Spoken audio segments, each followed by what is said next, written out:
Hello and welcome to Races One Everything. We're up to episode 192. Today I am actually joined by Kyber Maves instead of Nolsey. How are you, Kyber? I'm doing well and glad to be on the show again. It's been a while. Has been a bit. Maybe you can join us for the Race to the Sides when we cover the voice. I expect we'll have a few kind of a rotating panel of people then, because we'll do it over a few hours. But yeah, Nolsey is, I don't know, he's too fatigued from going on Rambot's show. Yeah, I actually caught him on that show earlier. I watched that this morning as well because it was Jim Goad, and I thought, that'd be interesting, and he hopped on there. So frankly, he's got no excuses because that wasn't an early show, but it was like 8, 9 a.m. our time. So he's really got, you're going to have to dock his pay for that one, I reckon. Okay, yeah, because very often when I tune into Rand on the weekend, half the time I hear Nolsey on there. He's I feel like he's cheating on me. Rand sort of gives a shout out to the racer. He didn't mention it by name, but he did sort of mention that, there's this other crew that do. Oh no, he does. Australian news. So be good if he sort of kicks some of his listeners our way every so often. It would be always appreciated to have a bit more blood flowing around the place. So that came out completely wrong. Some fresh blood to help get our ideas around the place is what I meant by that statement, of course. Please no black bag Agasio. Okay. Let's get on to the stories of the past week. And we thought we would start off with state politics for a change, because it was actually a fairly big week in state politics. And, well, what do you know? Chairman Dan has stepped down. So Daniel Andrews, who has led the Labor Party to 3 election victories, basically all of them landslides too, I should add, has finally stepped down. And he's the second last COVID Premier or Chief Minister to, just Premier, sorry, to have stuck around. The only other one is Anastasia Palaszczuk, funnily enough. So, depending on what news outlet you read here, it was sometimes described as a shock resignation, even though it really shouldn't have been. People have been calling for him to stand down for a long time. There were rumblings within the party that there was a mood for change and for handing the reins over. So, if you want to say shock just in terms of the precise timing of it, maybe. But I'm pretty sure everyone had been expecting Dan Andrews to retire sooner rather than later. So he is retiring from politics altogether. There will be a by-election. We, of course, have a new Premier in Victoria, Jacinta Allan. And, well, how about we go through just a bit of his legacy? So, I admit I wrote some of these down here just listening to Peter Credlin. I thought she would be the one best to kind of summarize what this guy was all about. So, the biggest state debt in the country, I believe if you take New South Wales's, Queensland's and Tasmania's and put them together, Victoria's debt is still bigger. The largest per capita debt as well.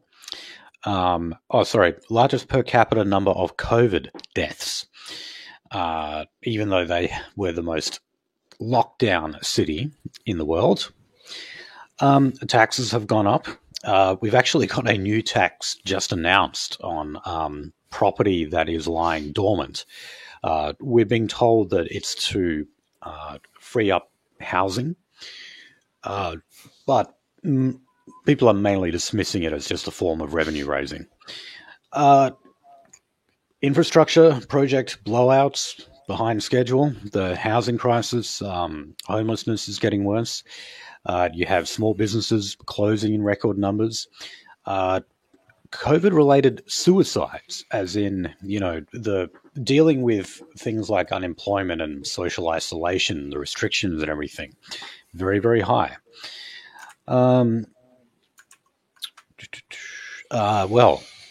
you want to call an ambulance? Sometimes it doesn't turn up. You don't have enough hospital beds. We got to remember that the most rampant woke shit started in Victoria. Things like safe schools. You do have a clown world now where you have biological men in women's prisons getting women pregnant, for example. This is where you had anti-gay conversion therapy introduced for the first time. Even though this wasn't just, say, outlawing electroshock therapy practices on homosexuals, which they weren't doing anyway. This was stuff where you would make it illegal for a doctor to perhaps say to a child, hey, maybe this gender fluidity thing you're going through, it's just a fad. Just sleep on it. Just wait a while. Think about it. Under Victorian legislation, it is a crime for a GP to say that to a child. They were also the first to make euthanasia illegal. They lead the way in terms of abortion. You can abort a fetus up to 5 months old. And we know that with the changes in WA at the moment, we're headed in that direction. It's called law harmonisation, when the other states just start to fall in line and follow the leader. You had Indigenous treaty commissions that no one ever voted for. Drug injecting rooms. They're looking for more of those now. This is where you had the councils first running their antics to move Australia Day or cancel Australia Day celebrations altogether. Violent crime has gone up. Ethnic branch stacking is still rampant in the party that we went through a bit of last week. They had to put the state branch into administration over the ethnic branch stacking that Adam Somyurek was known to have done.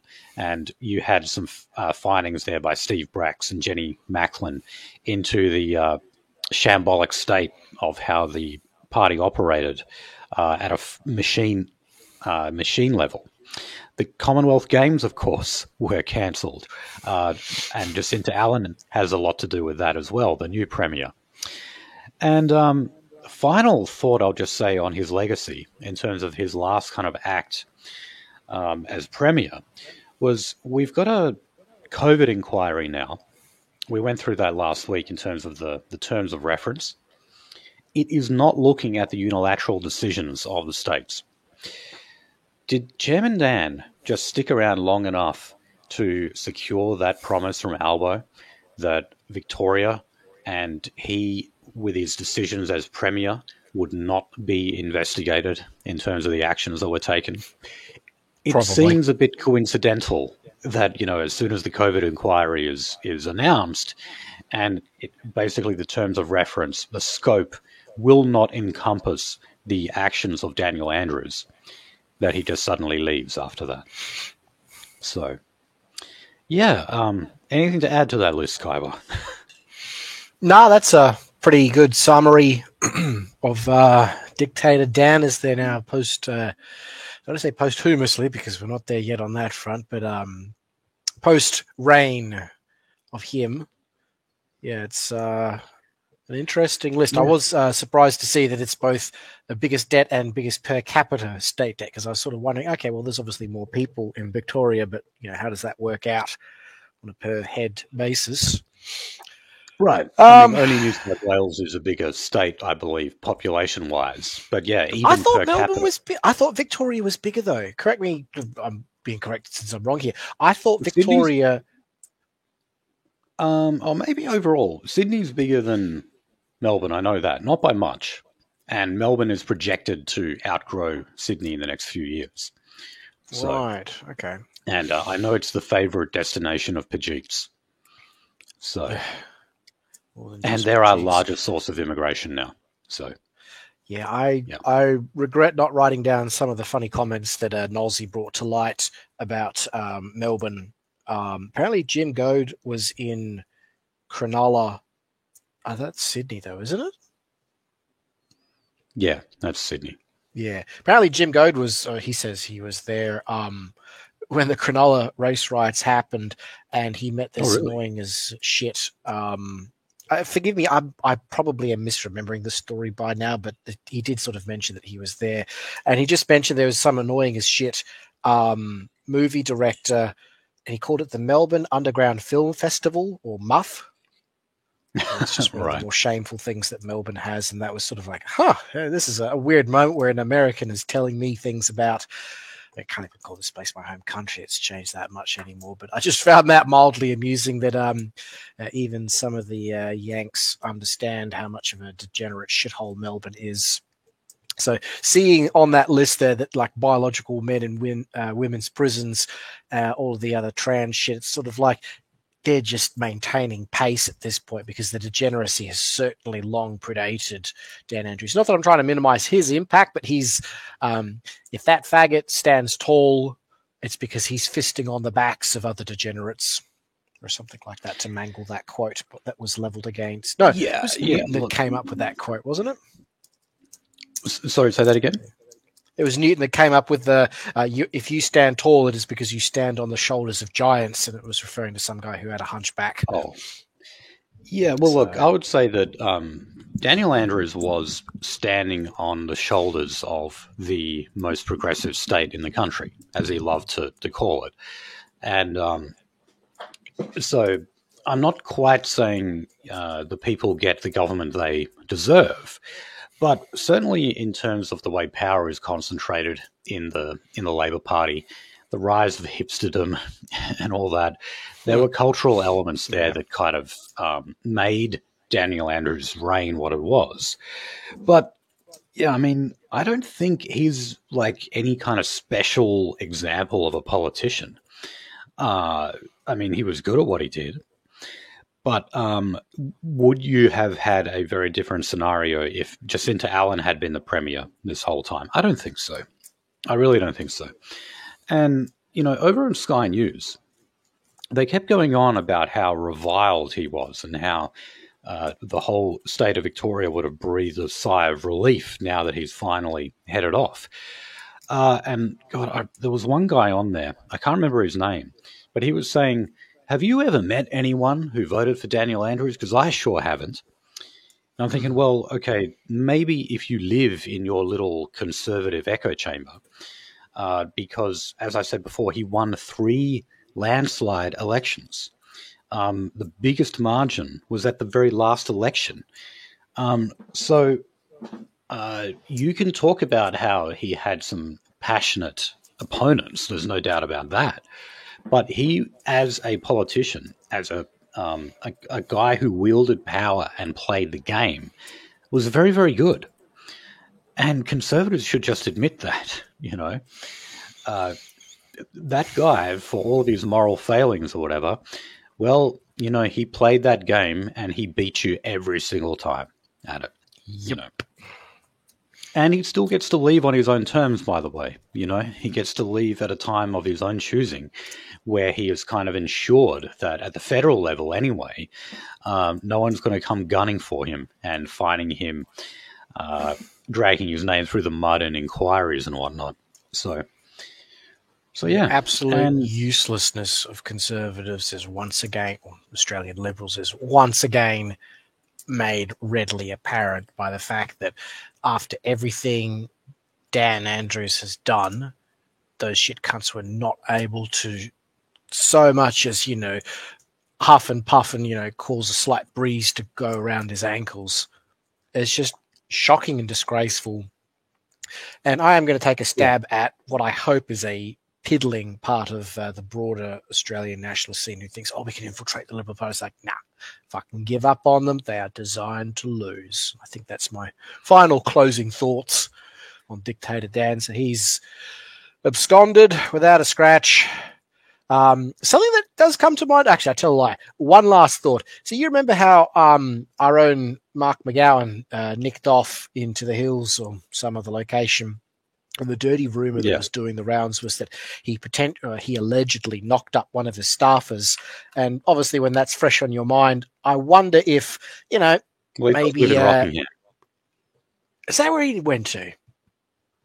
Well, that's his electorate. So he has to live in his electorate. I didn't know. Yep.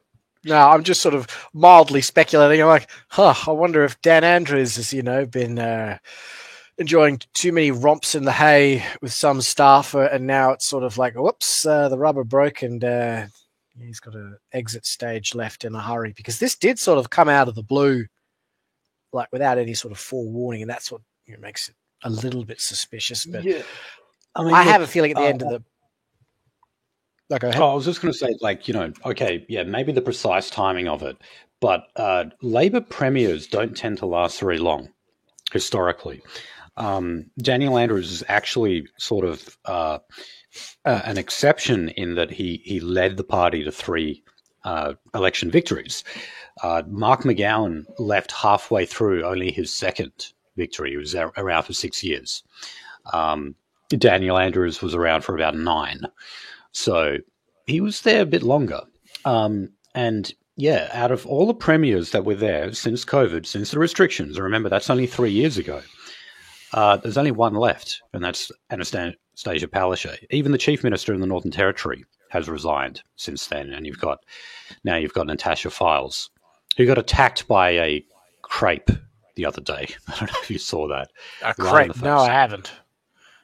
Some angry... we've got the story coming up later, so all right. We'll go on to it then. But I mean, if this guy was so reviled, well... Conservatives, why weren't you able to beat him 3 times or even come close? You look at the last election, you had Labor out of the 88 seats. Yes, they do have 88 lower seats in the lower house of Victoria. Labor won 56 of them. Okay.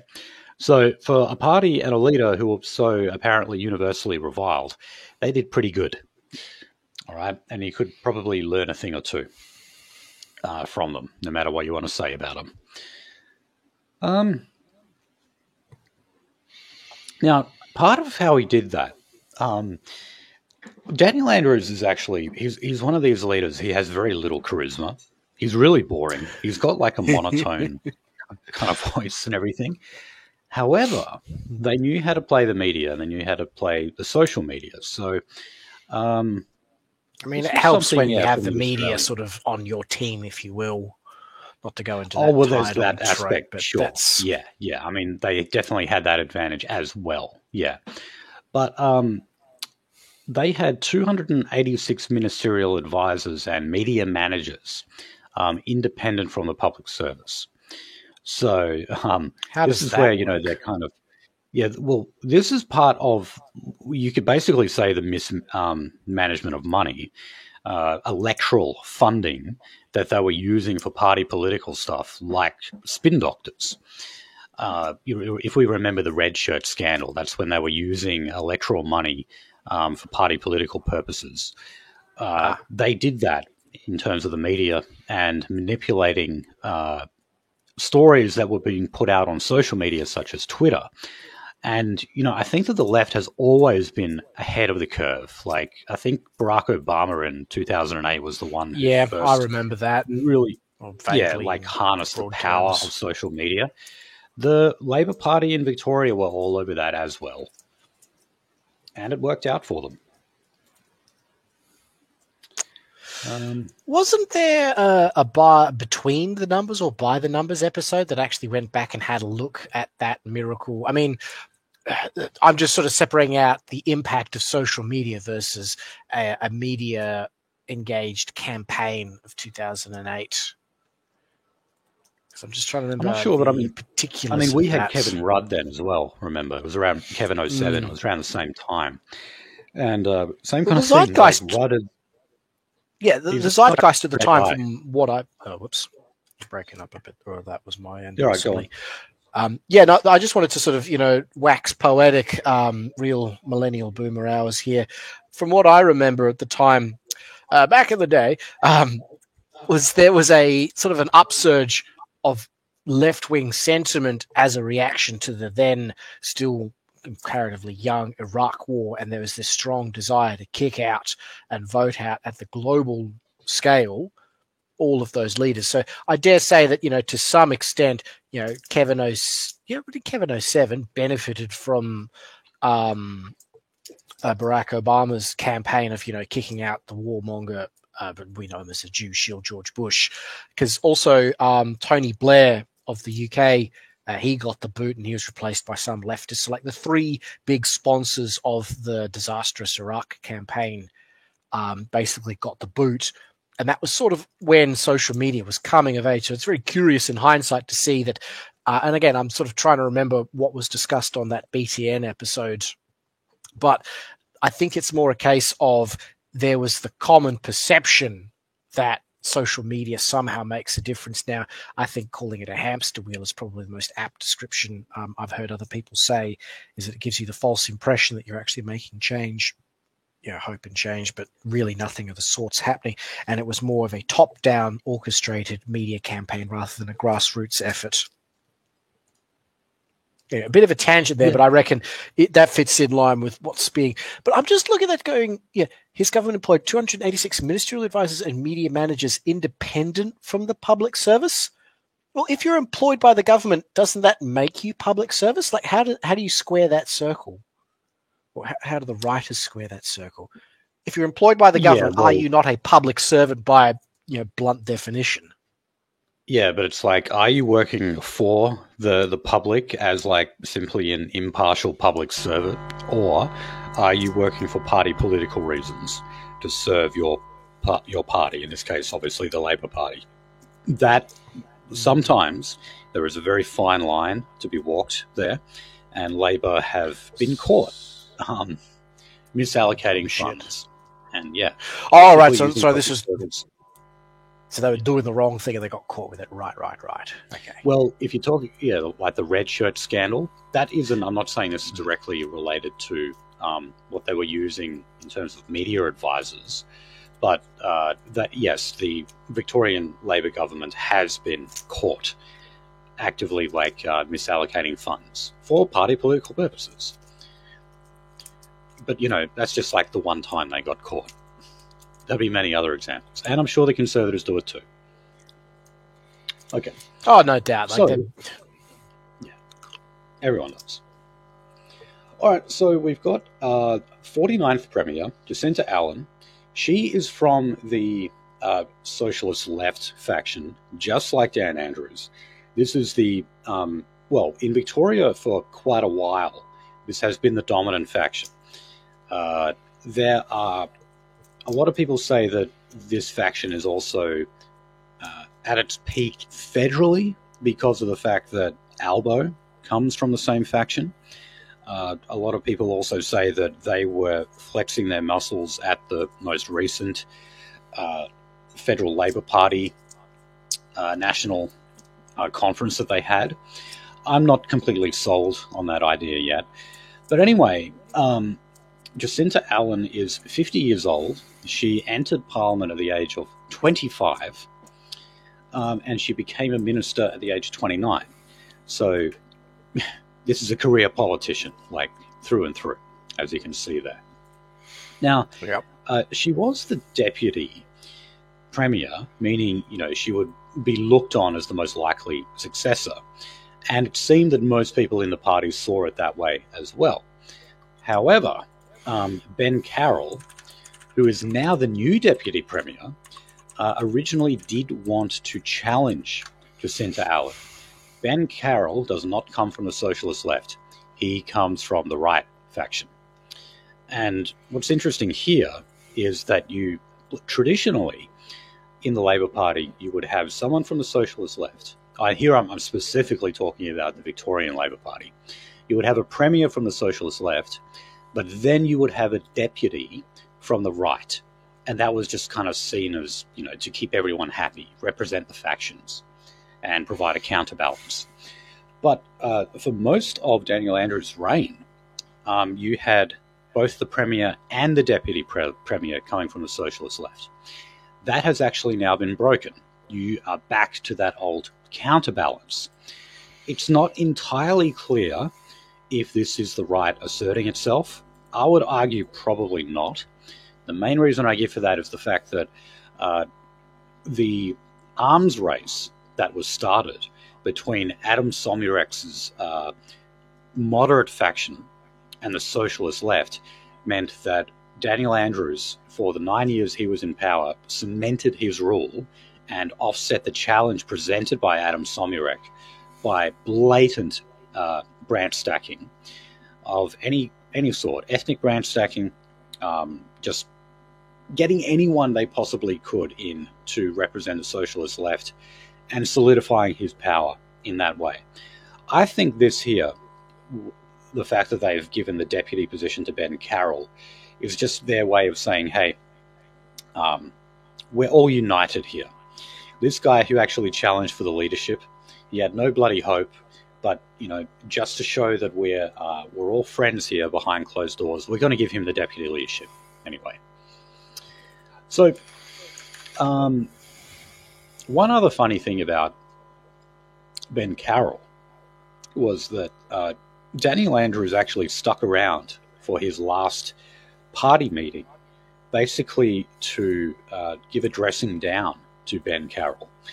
As I said, most people expected Jacinta Allen to basically just walk into the job without any opposition.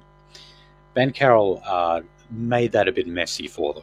And they have a process, just like most other branches of the party, where you have to go to the party membership to secure your leadership of the party if it goes to a vote. If you are challenged, if there's more than one person going for the position, then you have to go to the party membership. That could have actually dragged the leadership process out for weeks, and those are always ugly. And it does mean that the two contenders have to attack each other. Just think of what's going on in America right now with the Republican primaries. It's a scene like that. So his last act of, you could perhaps say, party unity, or just dragging people into line, kicking and screaming, was basically to tell Ben Carroll to piss off and say, no, you're not getting it. Jacinta Allen is the premier and that's it. And yeah, he basically had to then walk off with his tail between his legs and say, okay, I give up. You can have it. And I'll just take on the deputy leadership. So who knows? Maybe he's got a chance further down the road. I would say no, though, because the right faction is obliterated in Victoria. They don't have any hope whatsoever. Okay. So, Jacinta Allen has had a number of portfolios in her ministerial career in Victoria. That includes infrastructure. So she is definitely at least partly responsible for the Commonwealth Games fiasco, for the Metro Rail tunnel, which, just like any infrastructure project in Australia and certainly Victoria, has cost blowouts and is way behind schedule. She is also said to have two close links with the CFMEU, not specifically with John Setka, but with the CFMEU, and has basically been accused of bullying builders into signing contracts with the CFMEU. I don't care so much about that stuff, I gotta say. But yeah, look, basically, she comes with baggage. She's also said not to be the same kind of smooth political operator that Daniel Andrews is. As I just pointed out here, the person who put Ben Carroll's leadership ambitions to rest was not Jacinta Allen, it was actually Daniel Andrews. The last thing he does before he leaves Parliament is whip the party into line. It will now be interesting to see how Jacinta Allen performs by herself. So when you lack that kind of skill in political maneuvering, when you have these, all this baggage that I just mentioned, not to mention the fact that you have red-hot anger out there in the electorate over many issues, it's going to be very difficult for Jacinta Allen to maintain popularity. Now, I'm not saying she couldn't win the next election. she certainly could, because I believe Daniel Andrews said that the Liberal Party in Victoria can't run a bath, and he's right about that. So it all depends on whether or not they can actually get John Pesutto to be the leader he needs to be and take on Labor adequately the next election. But this is John Pesutto. This is the guy who kicked out Moira Deeming from the Liberal Party because she dared to say that a woman is a woman and a man is a man. And, apparently she associated with neo-Nazis like us. So I can't see that happening. I got nothing to add to that. Okay. All right, well, let's get off Victoria. Let's go to Tasmania now. So remember, this is the only government that the coalition have at the state, territory, and federal level. And guess what? It is hanging in the most ever precarious position. So only a few months ago, you had two members of the Liberal Party who went independent, and that was because of the controversy surrounding the new football stadium that they're building there, which goes hand in hand with the Tasmanian team, AFL team, that I think gets launched next year. I'm not sure. No idea. But anyway, that meant that they were already kind of hanging in the balance. It put them into minority government. Usually what they do is the outgoing members who then are sitting as independent, they promise to pass the key pieces of legislation so as not to cause too much of a ruckus there. Well, now you've got the Attorney General, Elise Archer. Actually, I was reading last night. We're not really sure what's happening with her yet, but I'll go through the timeline.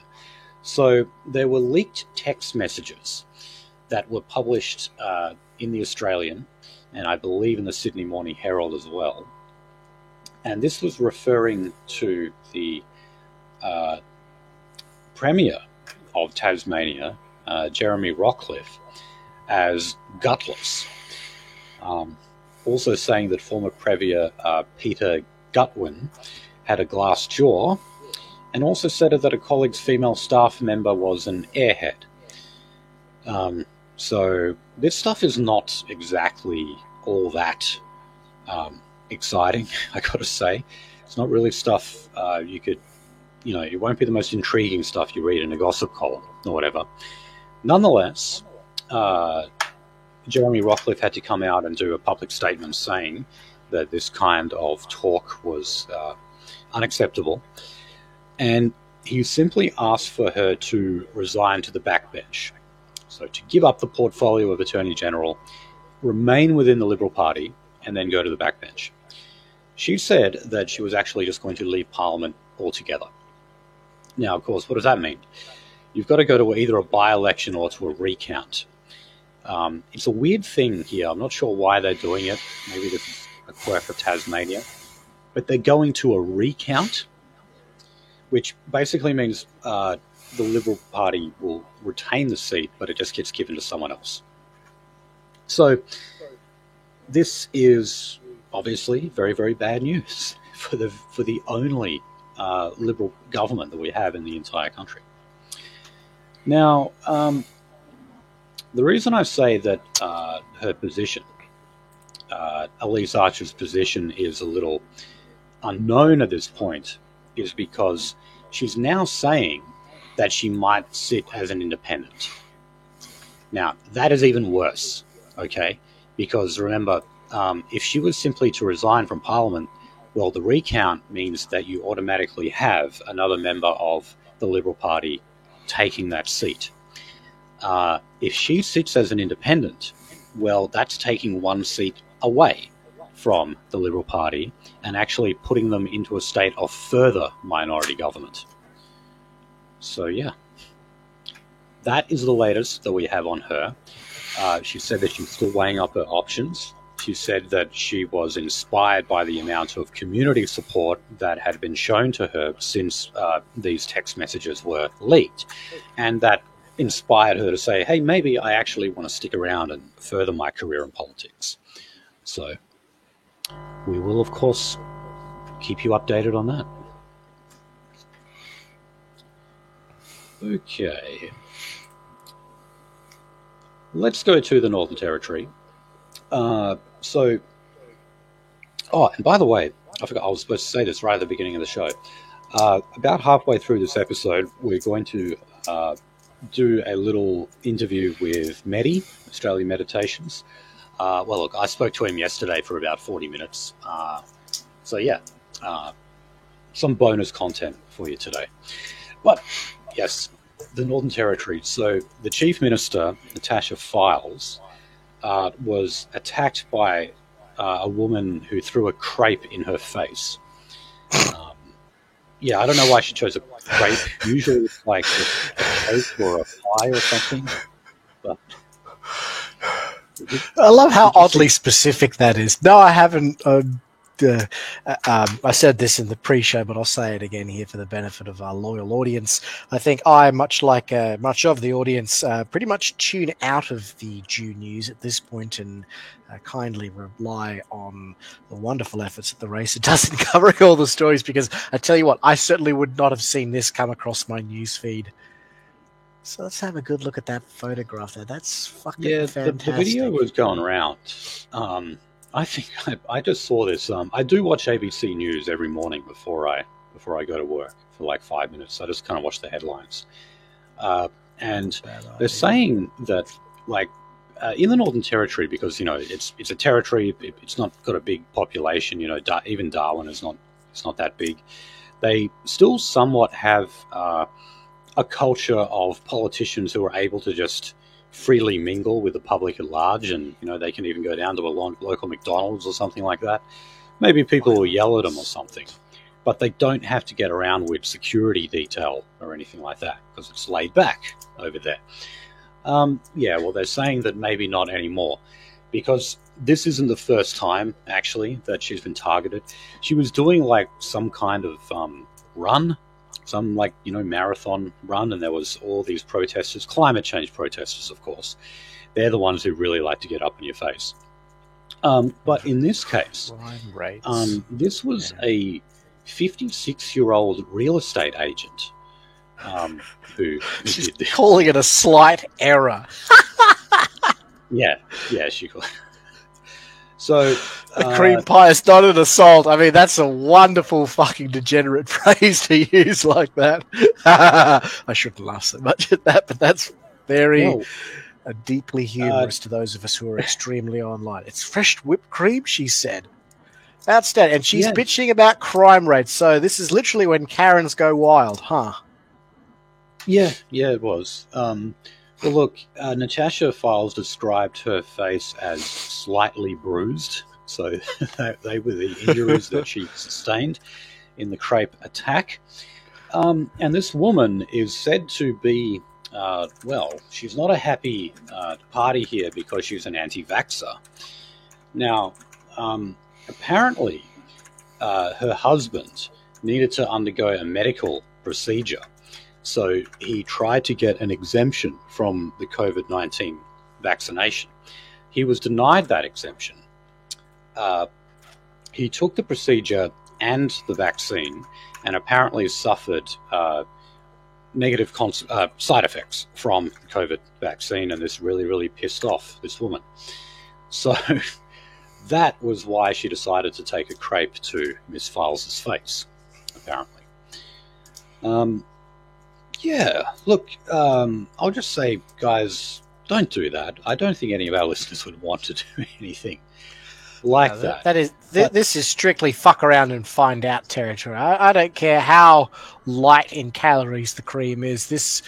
I would disagree with the broader definition of this being an act of violent assault. I mean, shoving pie into someone's face should actually be a time-honored tradition of letting our elected officials know they're not doing a good job. But sadly, we used to be a real country. This is what they've taken from you, white man. or I should say white woman. Well, yeah, I mean, look, my main gripe here is that I think it's a good thing that in Tasmania they have a culture of where politicians can freely mingle. And the reason that's a good thing is because that allows you easy access to them. Like, you can come up and talk to them and tell them what it is that you're angry about and you want them to fix or whatever. Yep, absolutely agree with that. These people should be forced to live amongst us and have to mingle with us on a daily basis, the broad, slobbering, unwashed masses, simply so it reminds them, who the hell's actually the more important party in all of these things. Yeah, who they're working for. Yeah, which is supposed to be us at the end of the day. So if you're up in their faces throwing shit at them, throwing shit in their faces, well, you obviously are going to jeopardize that. And it'll get to the point where they have to walk around with security detail, and then you can no longer get near them and actually tell them what you think. So, I know it yell at them, but don't use your words, not your fists, or cream pies in this case. Yes, and yeah. So basically, the race's official position is: don't cream pie politicians, please. We're begging you, especially when they're that old. Yeah, I mean, the more general message is like, don't jeopardize your access to politicians. Use it wisely, don't abuse it. And then you will actually continue to be able to speak to them. I mean, in America, you basically can't ever speak to them without an appointment. It's a bit different here, and I think that's good. Okay. All right, so. We'll go to Queensland quickly before we get on to more federal stories. And like I said, Anastasia Palaszczuk is the last premier from COVID. That's right. Like, you think of just how many changes that we've had in leadership positions throughout the country in only 3 and a bit years. Now, like Daniel Andrews, she has led Labor to 3 election victories, not by the same large margins that Chairman Dan has been able to secure, but nonetheless, that's obviously an impressive record right there. Naturally, people are now saying, well, look, are you going to resign before the next election? Which is, I think it's next year. It's coming up anyway. Queensland election, I'm pretty sure, is the next one that we've got. But right now, she's saying no. She's saying that she is determined to take the party into the next election. I'd definitely say if she wins that one, she'd have to be on the way out, because she would have been in power for 12 years by then. And Labor premiers just never last. I'm surprised she's lasted this long. The last premier was Campbell Newman. Remember him? That little flash in the pan. Nope. Doesn't ring any bells for me. Yeah, well, look, he was not exactly the most inspiring leader out there. But anyway, there are rumblings within the Labor caucus in Queensland that she should quit before the next election, because unlike what's happening in Victoria, they do somewhat have a competent opposition in Queensland, and the polls actually don't look too good for her, and people are just sick of her. There's that it's time factor. Been around nearly 12 years. Yeah, people are going to want to see the back of you. Okay. So, on to federal issues. Of course, we're going to talk about The Voice here. The Voice. It's dead. You'll hear Mehdi and I talk about the latest Roy Morgan poll. There's only one state that has a majority yes vote, and that's Tasmania. Not Victoria, but Tasmania. The lowest yes vote in the entire country is WA.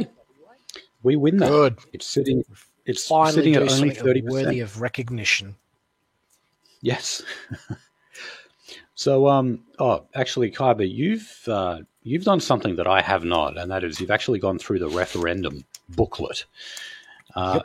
Are there any nuggets in there you can tell us about? Well, it's very much a blathering attempt at fair and balanced. I'm just leafing through it here. So the short and skinny of it is they basically break it up into 3 chunks. Some waffling by the AEC. Then each side gets to present their case. Apparently the letter of the law says they can use no more than 2,000 words each, and that's restricted by the referendum machinery provisions of 1984. How ominous. It's all the usual trash from the yes and the no campaigns. I mean, obviously, I would prefer to vote. I will be voting no, but it's a case of I'm disappointed that the no campaign isn't going harder. Something that occurred to my tiny little nugget brain was obviously the usual. The arguments put forward by the Yes campaign are all highly emotive about, we need to listen, it'll lead to better outcomes. It's the usual utopian argumentation of if we just listen, government will suddenly work better. But it also makes the assumption that government actually, can deliver without being a libertarian about it. It's one of those, the myths of progressivism coming forth. The other fun one, when you sort of read between the lines with our take, is that these guys are almost making a case for Abo nationalism or Abo separatism, because some of the arguments they put forward on, and I'll try and be clever and actually cite the pages that I'm looking at here. At least so if anyone wants to fact check me, fucking go nuts in the comments, please. Page 14 of the referendum book, they list a bunch of examples. Point number 3, ensure people have a better life, yada, yada, yada. They put all these examples of here's where Aboriginal outcomes were allegedly improved as a result of listening to the community, and which somehow translates into more Abos having control of their own destiny. And make of that what you will. But the thing I sort of read out of that was, isn't this making the case that they need to be separate on their own plantations or reservations, as it were? I wonder how they would go by themselves. I think it's an experiment worth trying to engage in. And it doesn't matter how many times we get wrong. We should try and replicate those results. No, not replicate. We should try until we succeed with Abo separatism is sort of the main takeaway I got from the Yes campaign. The No voice, the No campaign for against the Voice is the usual shit about them just highlighting the fact that we don't know what's in it. Which I think is a valid enough critique, but they're not sort of driving that point home. And there's the usual overtures played to the idea of conceding the larger point, which again is what conservatives are trained to lose at, where they say, oh, this further divides the country, it unfairly enshrines one particular group. I think the easiest way to make that point to a interested bystander, if you ever find yourself, you the audience, talking about this, is to say the Voice would lead to an Aboriginal aristocracy. I know I've said that many times before, and it's worth just hitting that nail on the head every single time because it's short, sharp, and succinct. The Voice means an Aboriginal aristocracy. You don't need to elaborate too much more on that point. The other fun nugget on page 16 here, again reading from the Yes side, it's more of a mild curiosity. They say at the 1967 referendum, 90% of Australians voted yes, change the constitution so Aboriginal and Torres Strait Islander people would be counted in the population the same way as everyone else. So in that one sentence, they're sort of admitting what we've tried to sort of get over the line of, there's that common misperception that prior to that referendum in 67, Aboriginals were counted as flora and fauna. Now, as funny as that might be, it is unfortunately... And weren't allowed to vote is the other myth. Both are not true. Both are false. Both are not true. And here in black and white, literally black and white on a printed paper, is the left, or at least they're the left by the proxy. They're basically sort of conceding that point and correctly citing the truth of the matter, which I thought was unusually good sport of them to not fucking lie blatantly as much as they possibly could. So those were the key findings that I personally got out of skim reading through this mail drop reference. And in all honesty, I think we've gone through all of the arguments that the No campaign has made. Again, it's sort of dithering. And then at the very end of the booklet, it's got your official guide to the referendum. And there's the obligatory stop and consider the source. Check the source of this referendum. They're screaming and howling about trying to prevent us from further exposing the broader picture of what's going on here with the dual infinity demons of disinformation and misinformation. A real travesty, if I can quickly draw in some other international news I saw. Canada has decided to go full potato and have a registrar of podcasts and other streaming media services that need to register with some Canadian equivalent of the ACMA, if I read the article correctly, the ACMA. Yeah, so just to bring up those who don't remember me talking about this in the past, the ACMA is the Australian Communications Media Authority. They are in charge of regulating, basically they're the information commissar, but they sort of do a bit more to do with like spectrum management of wireless radio frequencies and things of that sort. And I would be expecting that if this does pass in Canada, what they're proposing is literally a registrar where you have to register with the government to prove that you're not a disinformation source, and if you fuck up, you will be presumably prosecuted in some form or another. Fellas, I think we can globally take credit for this because our efforts online have done nothing but throw muck in the eye of Zog, and well, this is how they're reacting. They're literally just going to take away all forms of not just free speech, but unapproved speech. And if there's truth be told, I'm sort of surprised that Canada's doing that and we're not, the Australian Zog isn't, because that's the kind of garbage bullshit I would expect out of this government as well. So I suppose they're doing A/B testing where they're going to trial that in Canada, and then if it works, they may roll out something else like that globally, because you can easily see the simple argument being made by these cretins that, well, one nation doing its part to fight disinformation on the internet just isn't enough. We need a global coalition guided by the UN. Not that I'm anti-UN posting, not that I'm above UN posting, but it's sort of that's just the fulcrum and the excuse to get these things. I'm not at all suggesting the UN is some global power. They're just a brown people conference these days. But yeah, that's a fun one that Canada's introducing that garbage, and remembering how much the ABC was squealing. I mean, not that they ever stopped squealing, but the whole stuff with the guys sharing that documentary via Telegram, Red Over Black. Red Over Black, thank you. Just the fact that they were so arse mad that we were effectively pushing out and sharing information that really did sort of bring to light more of the worldview that we have, and it was being well received by the No campaign, where people were starting to go, all right, I'm starting to see a bit of a bigger picture here. I would expect and predict that I'll lay down some clout. When the No vote wins, I wonder if we'll see maybe not a royal commission, but some kind of the post-mortem report that the left will run in the wake of the referendum, the voice vote failing. One of their recommendations, I reckon, will be we need to have stricter controls on disinformation and misinformation campaigns, such that the next time we bring a campaign like this to the public, everyone will be well informed without the bad actors. Like, they're going to make the failure of that into an imperative to further clamp down on what I'm just going to call unapproved speech. Yeah. That would be my big prediction Okay. Oh, yeah. I was going to say I was actually sort of thinking the opposite, which is that the government's reputation would be so thoroughly damaged because the no vote isn't just going to win; it is going to romp it in. They're going to be blown out, and there is a chance that their authority and their mandate will seem so insecure that when it comes to matters that are race related, they have very, very little authority to be implementing big changes like that.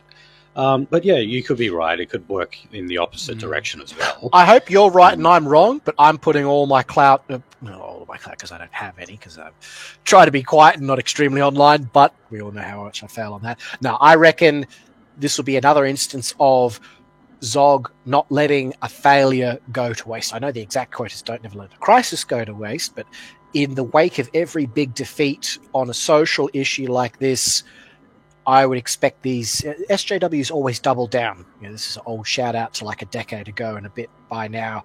I reckon in the wake of this failure, they're going to double down and say that they need to have more control over the conversation, which is arguably true. If our broad coalition of white dissidents and even the broader No campaign were more effectively censored and silenced, it's questionable what these poll numbers would be looking like at this point in time. So I reckon they'll try and put in a disinformation law in order to give them, not that the laws really matter these days, they will implement speech controls before they try anything like this in the future. I'm all but certain of that now. Well, I mean, look, we do have those Ministry of Truth laws that are, currently being drafted. So there's already plans there. I mean, obviously, we always know that every government, let's remember, it was actually Peter Dutton who gave us the anti-encryption laws. They always have this stuff ready. It's not like they don't want to do it. They do. They're just, biding their time and looking for the opportune moments. Okay, so last week we talked about how voter enrollment is actually at the highest level since Federation. So that is that 97.7% of eligible voters are enrolled to vote at this referendum. Interesting. Now, because it's got 97% on the pamphlet, but they missed out the 0.7, and I'm surprised that they wouldn't include that in. Oh, I wonder if that's because they think you think they'd round it up. Yeah, round it up or just include the decimal point to sort of, give the hint for people to mentally round it up to 98%. Right.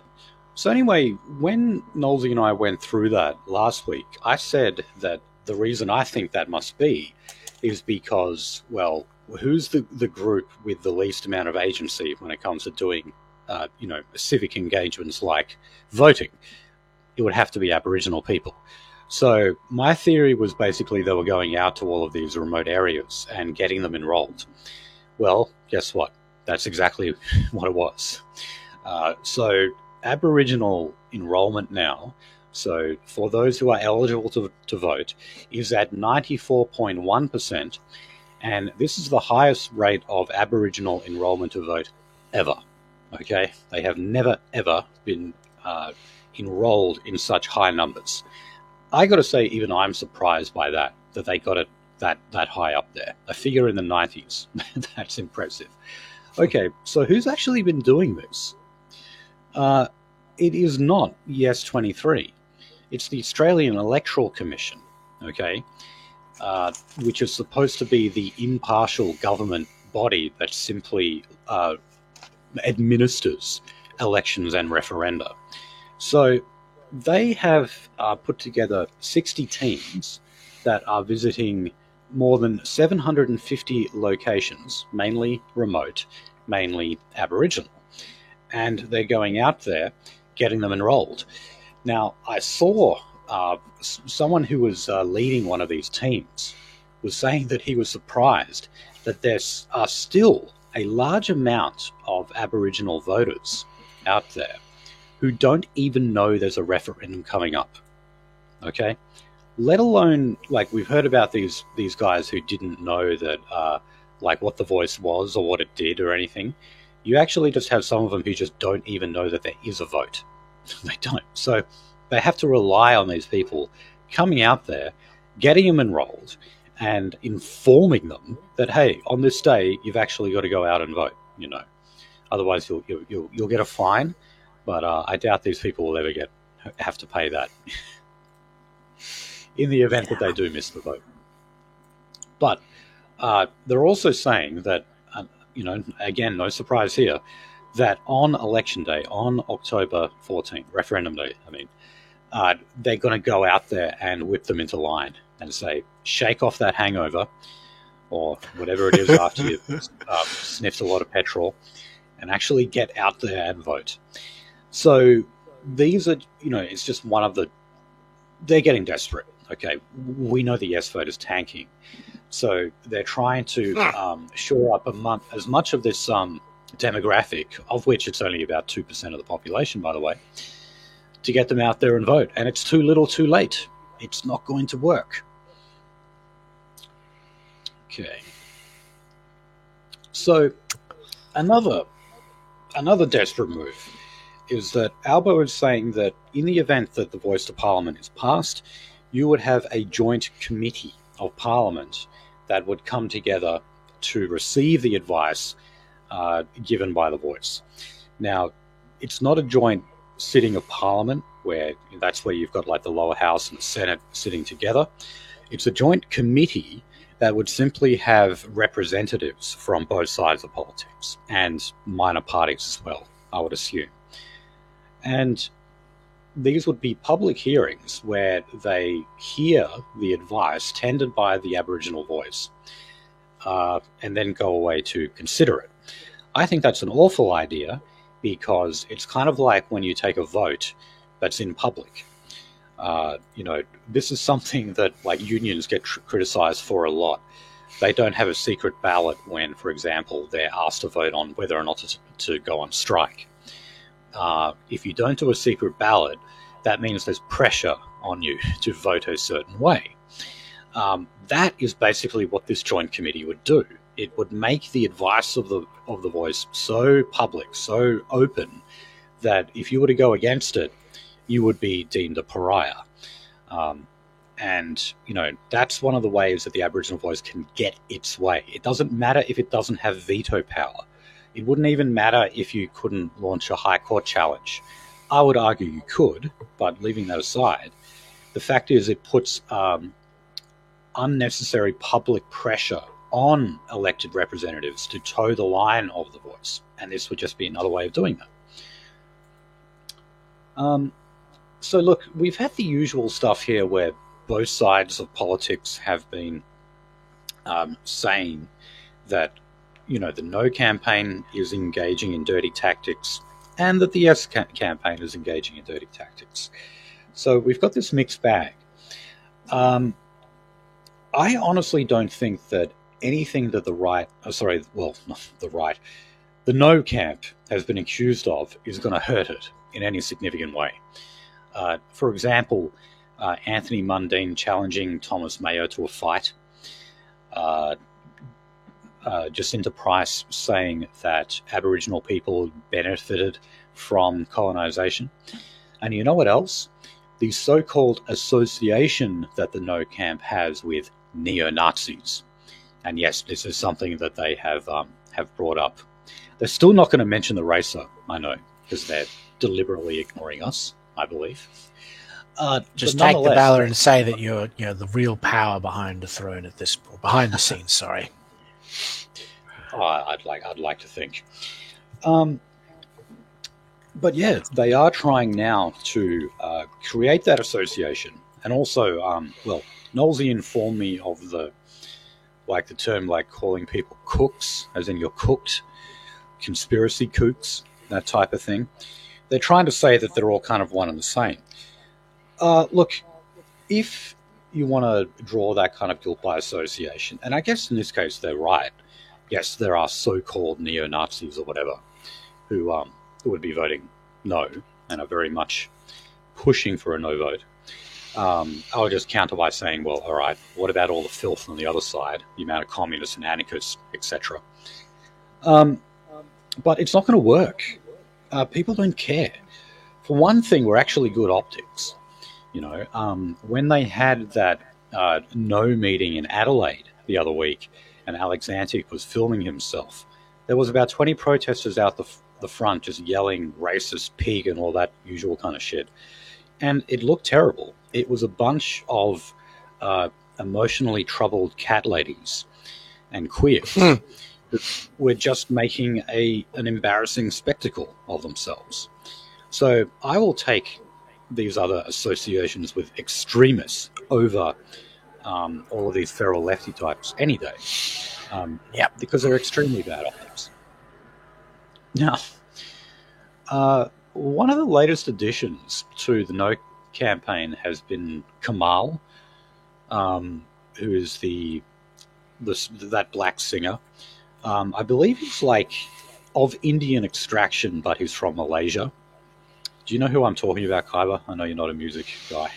But, no, sadly, I have no idea. Kamal, he just does boring love songs, kind of cabaret-style music. It's very boring stuff. But funnily enough, when he appeared on Pay Hate Saturday, I'm not making this up, they would do blatant racial humor against him. They threw white powder in his face, for example. and they would have like the guy from lighting call Daryl Summers and say, "Can you please tell Kamal to smile so that we can see him?" It's amazing they got away with that. At least that's fucking funny. It is funny, yeah. But still, like you would think, given all of that, and Kamal has talked about his experience with racism as being a non-white in Australia. He has appeared in ads for the No campaign. And one of the things he has been saying is that Aboriginal Australians cost the Australian taxpayer $40 billion a year. So, of course, you have the ABC and, well, I think, is it RMIT who do the fact-checking stuff with them. They have gone through all of this to say, oh, look, is this really true? Well, they found that it was around $33 billion, okay? So there was $7 billion off. But then they have to go and make the point that $556 billion in other forms of welfare are spent on non-Indigenous Australians.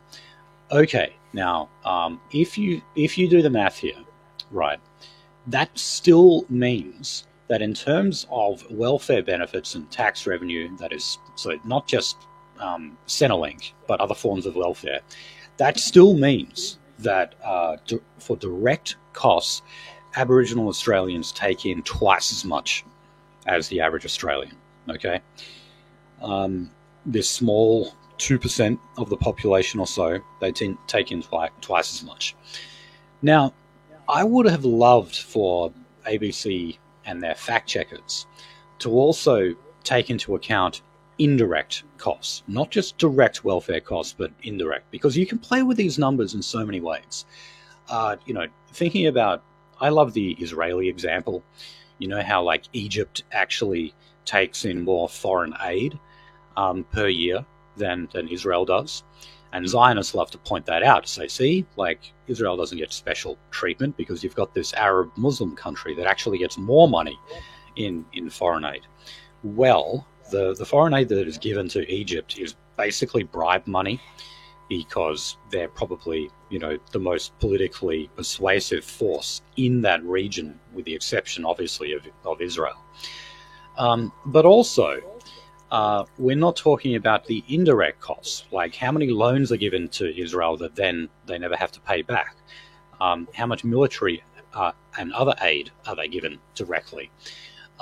The Iraq War was fought almost entirely on behalf of Israel, and how much did that cost the American taxpayer, etc. You can go through this long list.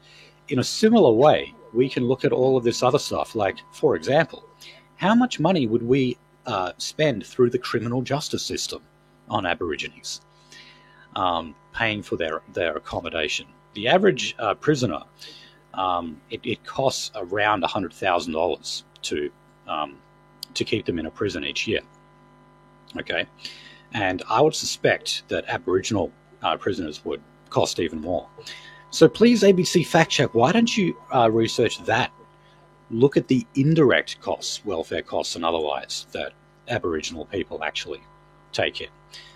I would suspect you'll be looking that they would take in on average 4 times as much as the average Australian, or thereabouts. Okay, now Clive Palmer is putting $2 million into the No campaign. I got to ask why he's doing it at this late point. It was a good thing he took the AUC to court, so that if you put a cross in the box, that would mean a no vote. He lost, unfortunately. So now he's just throwing in $2 million like 2 weeks out from the referendum. I don't know if there was really that much point in doing that, Clive. But whatever, I guess. I don't understand. I mean, maybe I do understand it. I'm just despairing. The back of the pamphlet I have here spells it out in simple fucking terms. It's not a tick. It's not a cross. You write the word yes or you write the word no. That way it's completely unambiguous and you've only got your shitty handwriting to blame if the vote that you cast is not counted. But if you put a tick, it will be counted as a yes. Really? I thought that was just both. Really? Yeah, no. See, that's not on the paperwork here, though. So who the hell is saying? Has the AEC formally said a tick would be counted? Yes. This was decided. This is what we covered on the last show. I did remember hearing that. I thought it was just both sides being retards, which is why I processed that peripherally rather than centrally. Yeah. So I mean, the argument, and it makes perfect sense from Clive Palmer, was okay if an affirmative symbol like a tick is counted as a yes vote, then surely its opposite, a cross, should be counted as a no vote. The AEC argued that because a cross is not universally recognized as a negative symbol, that it shouldn't be used, and the court agreed. So, yeah, that's it. And that is, again, one of these tactics that I think they're pulling, just like, going out there, getting all of these people who would never otherwise vote, to get them enrolled and get them out voting. Yeah, to push the yes vote over the line. It's still not going to be enough, though. It's not going to be enough. But yeah, they've been given all of these little advantages, and they're still going to lose. I don't know. I just wish someone more respectable would sort of pick up and make a more. I mean, did the rule? I mean, I probably need to go re-listen to that episode. I'm just surprised that. But again, this sort of goes to my broader point of, conservatives exist to lose on purpose. So the fact that it was Clive Palmer pushing for that vote, I think what he should have been doing is, getting the tick be struck from the record as being accepted, presenting them with a dichotomy choice of one or the other. Cross, one or the other. Forcing consistency rather than saying, allow it to be done the other way. Because I reckon the ticks, that's going against the grain of what it says on the instructions here of, it should be the written word yes or the written word no, and to hell with all the illiterate troglodytes and other brownoids who can't spell English language letters. Yeah, well, I mean, you'd have to have some problems if you can't write a 3 or a 2-letter word. You should be fucking voting if you're not capable of that mental feat. Anyway, what can you do? The greatest argument against democracy is the conversation with the average voter. That's very true. Okay. All right. So I guess at this point we will pause to hear my discussion with Mehdi. And I'll actually intro it now because I did not really intro it when I spoke to him. So we're going to talk about 3 things. One was Malachi Cronin, who's the guy who spat in the beer of Jimeoin Roberts. You guys just have to listen to this to hear Mehdi read out the apology. He was forced to put out a public apology, written apology to Jimeoin. It is hilarious. So, just listen to Mehdi read that one out. We're also going to talk about the fact that they are trying to charge Mehdi with, I can't remember what it is exactly, but like threatening violence against Lydia Thorpe because of that video where the Aboriginal flag was burned and there was a sign in the background that said Lydia Thorpe Abo Hor. It was clearly not, obviously, a threat of violence, but anyway, that's what they're trying to stitch him up with now. And also, we're just going to talk a little bit about the voice now. So we'll hear that. Okay, so we welcome Mehdi back onto the show. And so, Mehdi, you've been kind of busy out there, a lot of various SuperMed adventures. Let's start off with the case of Malachi Cronin. I hope I'm saying his name correctly there. Well, actually, I don't really care. But this was the guy who spat in Jimeoin's big gym, Hyperborean Boogaloo gym, spat in his beer, and then was fired for it. Have I got that right? Yeah. So I made a video about it back when it happened, I think in April this year. So it was a good victory for us. And for those who don't remember, it's worth going to the previous episode of The Racer where I explain the backdrop of this whole situation. But in April and in March, we had some closure on this issue. The authorities basically managed to get him on 2 charges. One was criminal damage And the other one was, just bear with me, I'll just quickly find it. The other one was mishandling, criminal damage, along with the handling and sale of unsuitable food, an offence under the Food Act of 1984. So it was the handling of and sale of unsuitable food, an offence under the Food Act of 1984. And he got a diversion on April 12th this year. So he went to court on April 12th, and there were about 4 conditions that the magistrate enforced. He had to pay a $200 fine, $200. He had to apologise to Jamoan. I've got the apology in front of me, so I can read it out to you later if you want. So the apology, $200, been on good behaviour for for about a month or so. And also he had to, write a letter of apology as well, and also not commit any crimes. I think there were like 3 or 4 conditions. So those are the conditions. And he basically had to send a letter of apology to Jim, which is pretty funny. I'll read it out to you. So it says here, letter of apology. Dear Jamoan Roberts, I write to you this day to provide my most sincere apologies. I can only hope that you accept. On the 2nd of August 2022, you entered the Irish Times pub where I was employed, no doubt intending to break bread with chums and enjoy a cold beer or 2. What should have been a pleasant afternoon soon took a sour turn, a turn I hold myself personally responsible for.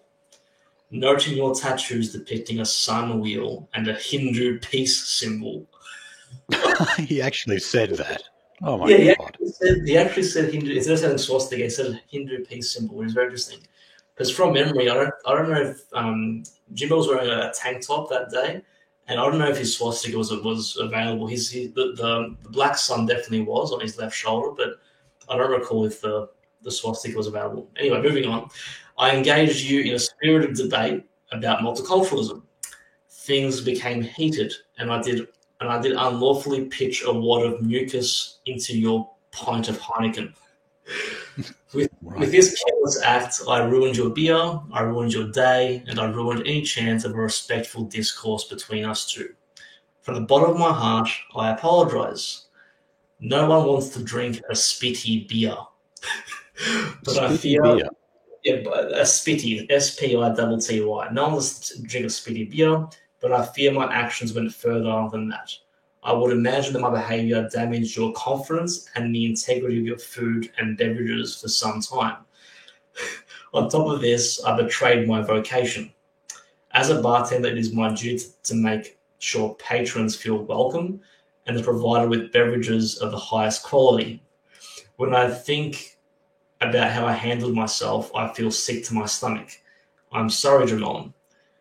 There is a gaping wound that divides our nation. and when people like I try to divide us further, that wound only gets harder to heal. I know I will never get a second chance to make a first impression, and I may have permanently damaged my reputation in your eyes, both as a bartender and as a fellow Australian. Once again, I apologise. I can only hope that you accept. Yours sincerely, Malachi Cronin. So he calls himself an Australian as well. And I recall when Jimbo was asked in court to give a brief statement about his experience as a victim of this crime, Jamoan said quite rightfully that what Malachi did is the most un-Australian thing you can do, spitting in a man's beer. So it's funny how he called himself an Australian, a month later, basically. Right.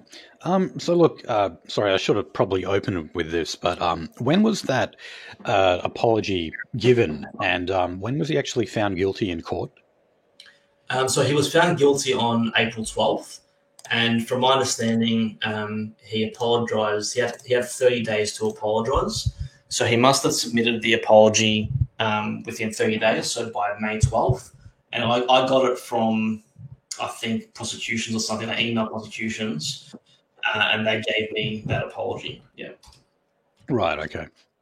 So, I mean, my memory of this is a little sketchy, but I do remember that local Antifa were putting on fundraisers to basically prevent him from facing any criminal charges, from issuing any kind of apology, and to hold on to his job as well. I mean, I assume all of that was just hopeless. Like, it was a fruitless effort. Pretty much, and he didn't have a lawyer with him, but I think my understanding was that they wanted to provide him some funds just to survive financially, because he got fired. I got an African manager. There was actually an African manager. I called her the day after this whole incident back in August last year, and I basically said, "Look, this guy is spitting in people's beers. I want to talk to the owner. You're the manager. You should do something as well. You should have to talk to him." And she basically, I'm not kidding, she literally excused his behavior and said, "Oh, you deserved it because you were a Nazi." She told me that. She goes, "You deserved it because you're a racist." I'm like, "All right, in that case, I'm just going to go straight to the owner." I spoke to the owner. I explained it all in the last episode, but basically he apologized and he gave me $651 compensation. He apologized and everything.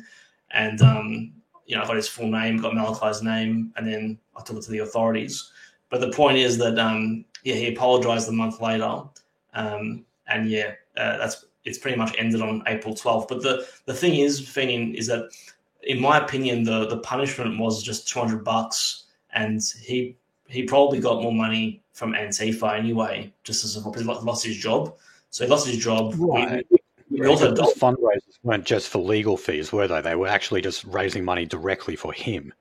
Yeah, exactly. But the thing is that, for me, the beauty of this isn't what the magistrate did, because if you think about it, $200 fine is nothing, and having to apologise is nothing. The best part of this was him getting doxxed by Black Rose Society. So he got doxxed by Black Rose Society, and that was posted online, on Twitter, on the website, and Telegram. But furthermore, one thing that happened at court, because I think a lot of people don't know this part of the story, so I want to verbalise it now, is that when we saw Malachi at court, he basically was acting like a bit of a smartass for a bit. And he was like, he called me by my first name, "Hi, Stefanos," because he read articles about me. I think Nick McKenzie wrote an article about the beer spitting like a week or two later. And apparently we were the bad guys because, we apparently, what's it called? You said you were engaging in extortion. Extortion, yeah, that's right. Apparently we extorted the pub owner. So there was an article about us. And so he found that out, Malachi. He called Jim and me by our first names to show that, he read the article. And then he was all confident and cocky and a bit of a smartass at the start of the court case. Then once we went back in, he lost. As we were walking out, he actually he was so scared because he realized there were about like 8 of us there, 4 of us in the court and 4 of us outside. So Jim and I were in the court, and we had 2 other guys in the court there just keeping a watch on him, and we had a few more guys outside. And what happened was, as we were walking out of the courtroom, he actually kept the door open. He actually opened the door for us and kept it open like a bit of a gentleman. I know that's weird to say, but he actually did the right thing. He actually was nice about it, and he actually allowed us to walk through the door, and he was holding the door. And then what was funny was we were in the elevator together. So we were basically going to beast him after, and we were going to wait for him to come out of the court so we can film him, just like a current affair gotcha moment sort of thing. That was the whole plan. And basically, we were waiting in the elevator, and the funniest part of the whole day was basically just 8 guys in an elevator with him, all neo-Nazis, and one fucking, Irish homosexual sort of thing. I'm not going to say the F word because he told me not to use any slurs before the show. But basically, one Irish homosexual, 8 big burly neo-Nazis just death staring this kid, absolutely death staring him. And he was just shaking in his pants, man. This guy was scared, and he was like, he thought that he was going to get bashed or something. Yeah, either that, or he was running through his rape fantasies. Yeah, exactly. But the thing is, our intention wasn't to cause any physical harm. But the thing is, what makes me sleep at night is knowing that this guy was taught a lesson, that he shouldn't be acting this way, and the fear that he felt that day was worth it. It wasn't so much the magistrate and the $200. It was more the doxing and also the fear he felt. And then also afterwards, I think I sent you the video, when he walked out of the courtroom, and we had to wait like an hour and a bit, like almost like a bit over an hour for him to come out. So he was calling people. We saw him on the phone. He was calling some woman. We thought it was his mother or something, but it turned out to be some sort of animal rights activist, Kim Matusek. We doxed her as well. She's some freak Antifa weirdo. She got caught in Papua New Guinea, selling drugs or something. We put the dots up. Yeah. It's all there. But the point is that the courtroom. Okay, so the front of the court to the getaway car, because this Kim Matusek woman parked outside of the court. And anyone who's been to Melbourne Magistrates Court knows that the distance between the actual court entrance and the road that she parked on is like literally 10 meters, bro. It's literally 10 meters.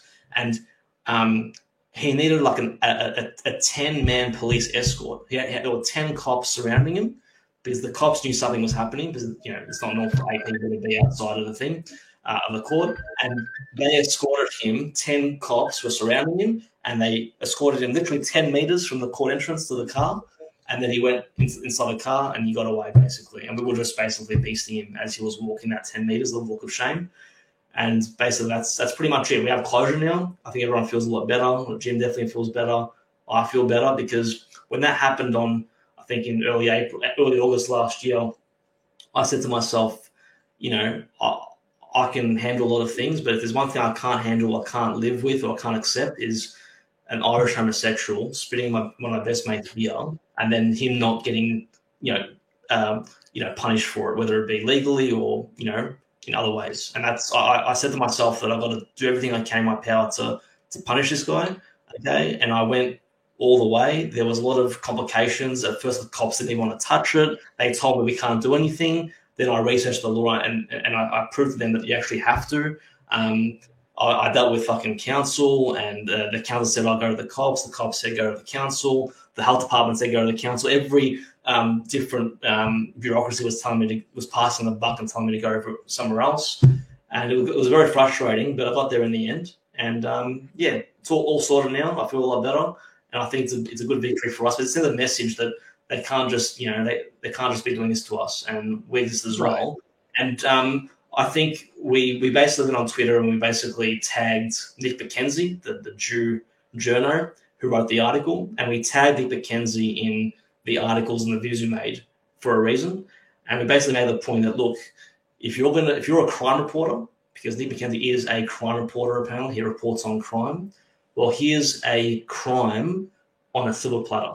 And it's a follow-up story. If you're going to report on alleged extortion from myself, okay, well, here's an actual crime. Someone broke the Food Act and the criminal damage. They got found guilty, $200, had to write an apology, all that sort of stuff. Why don't you do a follow-up article and mention Malachi's name? We challenged Nick to mention Malachi's name, his full name. He's going to mention my full name, and when I didn't even commit a crime, he should be mentioning Malachi's name as well, and basically ensure that there's a follow-up story, and that in the end, it wasn't the neo-Nazis that committed a crime, but it was the Irish homosexual. But typically, he didn't do that because, like I said, it doesn't fit the narrative. Apparently, Irish homosexuals can't be bad people, but a neo-Nazi like me, who happens to be Greek and a minority, in and of itself, I'm the bad guy, apparently. Yeah, look, and by the way, listeners, Jim Owen himself is of Irish background, so we're not picking on the Irish. Certainly, this host isn't. But no, look, some people might say that we're kind of making a big deal out of nothing here. As small as or as trivial as the matter of simply spitting into a beer might seem to people, the reason this is important is because there is a prevailing idea out there that it's basically okay to commit crimes against white nationalists. Exactly. Like that basically anyone who wishes to go out, I mean, like when Richard Spencer got punched, they were actually debating the topic of whether or not it was okay to punch a Nazi on Bill Maher's show. And Tom Morello from Rage Against the Machine was saying, yes, it is. Now, if you were to say that about anyone else, not only would those comments be condemned, but you would actually be charged with inciting violence. That is illegal. You cannot go out there and say, hey, this certain type of person, you should go out and punch them. That's incitement to violence. That is a crime itself. So I do think it is important that if we're able to use the law against people in matters like this, which is exactly what you did, and that's what Nick McKenzie calls extortion, then we should do it to the fullest extent that we can. And, I am surprised that, in the People's State of Victoria, where, you found George Pell guilty twice, and you've also put Thomas Sewell through the grinder, you can still get these small victories like you have here. And yes, you do need to actually talk about this, because I can't believe I have to say this, but the public does need to be told, you can't come up and physically assault us. That is still a crime. It's amazing I have to say that, but that is the point. Exactly. And, when it happened, it was a bit surreal. But what I believe in is we can't. The reason why we did what we did in terms of the legal aspect is because we wanted to use this corrupt, gay, satanic system to punish one of its own. And that's what we achieved. We wanted to, in the past, I always liked doing this. I always use discrimination laws against the people that, that I don't like. I won't use their weapons against them. Yeah. I love using their weapons against them. And this was an example of that. It was a success. And other things happening in the works, which I won't talk about here, but we're also, doing something similar in a different realm. And I've done plenty of things similar in the past. And sometimes you win, sometimes you lose. This is a good victory for us. But yeah, it's all about ensuring that people don't think that it's okay to punch a Nazi, because first, it's not going to work out for them. Obviously, it's not going to work out for them. And secondly, it just,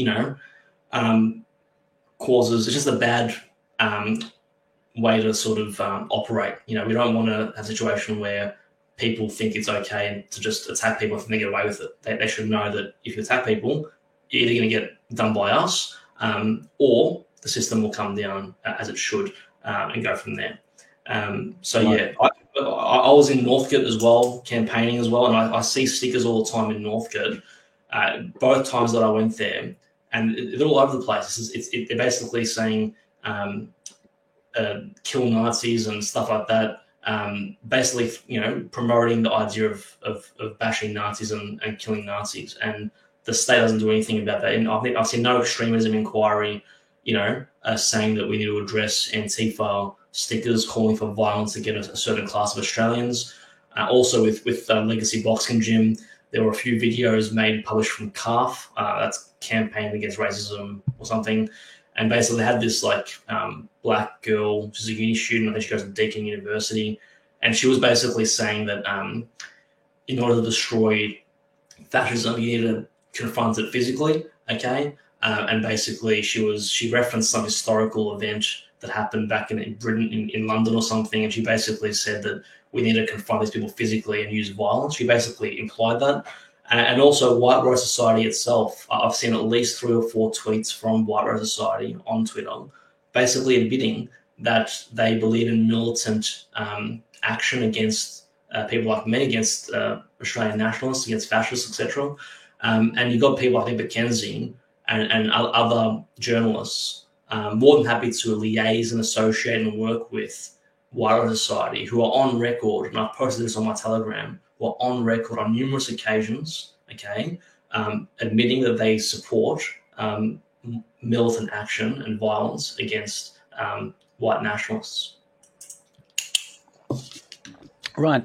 So talking about how, using their weapons against them, they engage in acts of lawfare all the time. And I guess an example of that now would be what's going on with Lydia Thorpe. And she's claiming that threats of violence were issued against her. So, Mehdi, I'll just directly ask you, did you issue a threat of violence towards Lydia Thorpe? Absolutely not, mate. Absolutely not. It's one of those situations, classic situations where you say something. I remember I was at uni in class, and I would, before I give an argument in a tutorial, I'd say, this is me when I was 20, so it's a bit cuffed, but I'll just say it. I'd say I'm not racist, but I think we should limit immigration. That's how I would preface my argument. And then no matter what, I still got called racist, and I had people complaining about me, to the course coordinator asking for me to get kicked out of the classroom. Same with this. Like if you they're claiming that I allegedly said something or allegedly did something, and then whatever was allegedly said or done is absolutely, it can't be construed as a threat of violence. But they're over embellishing things, and I've read Lydia Thorpe's statement that the AFP, Stratford Police, gave me the full evidence brief about a fortnight ago, and there's about 5 statements in there, 4 from the cops, 1 from Lydia Thorpe, and she's basically saying that she felt stabbed in the heart. She actually says that, just like Zavia said that. Zavia actually says the same thing, the same talking point. I felt stabbed in the heart. And I'm not kidding. She also says that she couldn't breathe when she saw the video, the apparent threat, that she couldn't breathe, similar to that guy in America, that black guy that couldn't breathe and he died on the street or something. What his name? To do with the blackie dick in her mouth at the time. Yes. So, like, those sort of talking points, I couldn't breathe, I felt stabbed in the heart. And she even said that I didn't feel confident or something. I'm paraphrasing. I didn't feel confident going out and to different events. And I'm like, Lydia Thorpe not going out to different events when she's going to Mardi Gras causing trouble, going to Posey Park. Drunk outside strip clubs at 3:30 a.m. And I've seen her at like all these events, like, this is just the whole statement is just a farce and over embellished. And I think they either coached her, they told her what to say just to fit the elements of the charge, which is using a carriage service to offend. This charge is a Commonwealth charge, an indictable offence. It's typically used for like, ex-boyfriends that text or call their partners 100 times a day. Well, she's probably well practiced in this act of lawfare then. So the whole, no one texted her 100 times, no one called 100 times. So the police aren't claiming, if you look at the charge sheet, they're not saying menace, harass, intimidate, because nothing that was done or allegedly done, can be construed as menacing or harassing. Someone called 100 times a day, that would fit that particular element, and I'd be charged with harassing, for example. All they're alleging is that while I allegedly use a carriage service, in this case the internet or whatever, to offend someone. And what they've got to prove is that Lydia was offended, which I think that based on her statement, a judge might agree with that. And also, did I concoct and distribute said video? And in the evidence brief that I got, the police have like a shit ton of like forensic evidence. Like they got a forensic analyst from the AFP, and they have for one video, for one fucking video. Yeah, that's it. And for one video, and in that whole 12-minute, 30-minute video, the only reference to Lydia Thorpe, she wasn't even mentioned verbally. Her name was not even mentioned. The only reference to Lydia Thorpe in that entire video is for 30 seconds as the Aboriginal flag is burning, as it should. All of a sudden, in the backyard, there's like 2 posters. One says smallpox, and the other one says Lydia Thorpe, ABO, a space WHORE. Right. Yeah. Oh, sorry. I'll just quickly fill people in if they don't follow what we're saying here. So this was to do with a video that was put out by, was it Cook's Convicts? Is that what they're called? Warriors for Convict Resistance. So I believe that the left-wing version is the Warriors of Aboriginal Resistance. So of course, war. Yeah. John Dixon. He's the president of WACR. So WACR. That's the Warriors of Convict Resistance. So WACR is the Anglo white version of them. Yeah. Yeah. So there was like this. It was 3 guys, I think. Someone gave a speech. And if I remember correctly, this was in direct response to the protests that occurred at Old Parliament House, where they actually set the front of the building on fire, and they caused around $200,000 worth of damage, actually. And I remember, like, when the charges were laid against these people, the charges were like obstructing emergency services, like the fire department and the cops from coming in. And then there was one charge of arson. One. Okay, even though you can go on YouTube right now and you can watch footage of this happening, you can even see people breaking up a wooden chair to throw onto the fire to make it bigger. There were several identifiable people on video that were engaged in this. So there was a response to it where the Aboriginal flag was burned. I'm not, like big into flag burning myself. But the main point I thought of this video, which is why we did publish it at the Racer, was just to show the double standards, Lydia Thorpe put out a tweet saying that Old Parliament House burning down would have been completely justified, okay? Yeah. Whereas then putting out a video burning the Aboriginal flag, and this wasn't an act of arson, by the way, that was private property, which you can do with as you wish in the backyard. Although I'm sure they probably still tried to get you on, like charges of like an unlicensed fire or some shit. We know that they just, will do anything, basically. But yeah, Matt, could you just tell us like how much did they try and scurry to find anything they possibly could to like, charge the people in that video? And also, why has it taken up until now? Because this was months ago that this happened. Only now, like they're talking about, like these alleged threats against Lydia Thorpe. Yeah, so I'm trying to get the timeline. So I was raided on June 2nd last year, and I was served papers about almost a month ago. So it was over a year ago then. Yeah. So it took them a good 16, 17 months to actually tell me that I'm being charged. And I was emailing, I was putting complaints, I was being a bit of a fixated pain in the ass in my own sort of way, just to get them to hurry up. I even emailed the AFP just saying, just hurry up and charge me because it's going to be funny and it's going to be a good media fiasco. I look forward to it. I was basically egging them on, and they actually did. So I'm actually quite happy that this has gone forward because, it's going to basically bring to light a lot of double standards that I want the Australian people to be aware of. Just like what you said, that, it's okay to burn an Australian flag, no one gets charged for it. But if you burn an Aboriginal flag, apparently you get raided by the fucking AFP and you get charged for offending someone. Not just anyone, but you're offending apparently like the most offensive person that there is in the Senate. Like literally, she's Lydia Thorpe is in the media every 2 weeks offending someone. She says something stupid or she's done something at some sort of stunt. She's very offensive herself, but apparently she can't take a bit of offense. And not just that, but she's a politician, and you'd think that in this country we'd be able to offend politicians. I mean, it reminds me of Tony Abbott standing next to that Julia Gillard's a witch poster. It's something similar to that. It's like that's part and parcel of living in democracy, so to speak, is that politicians cop some flack.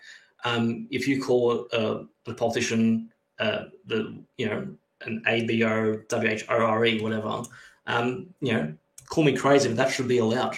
I can understand if there were actual threats of violence, I'm going to kill you and stuff. Fair enough, raid the person. But I can't understand why this has got such an issue. And in an article by Nick McKenzie in February last year about this whole situation, there was a spokesperson from the AFP who basically admitted and gave a statement to Nick McKenzie, basically saying that there was no criminal issue with this video. So the AFP admitted that there's no criminality here.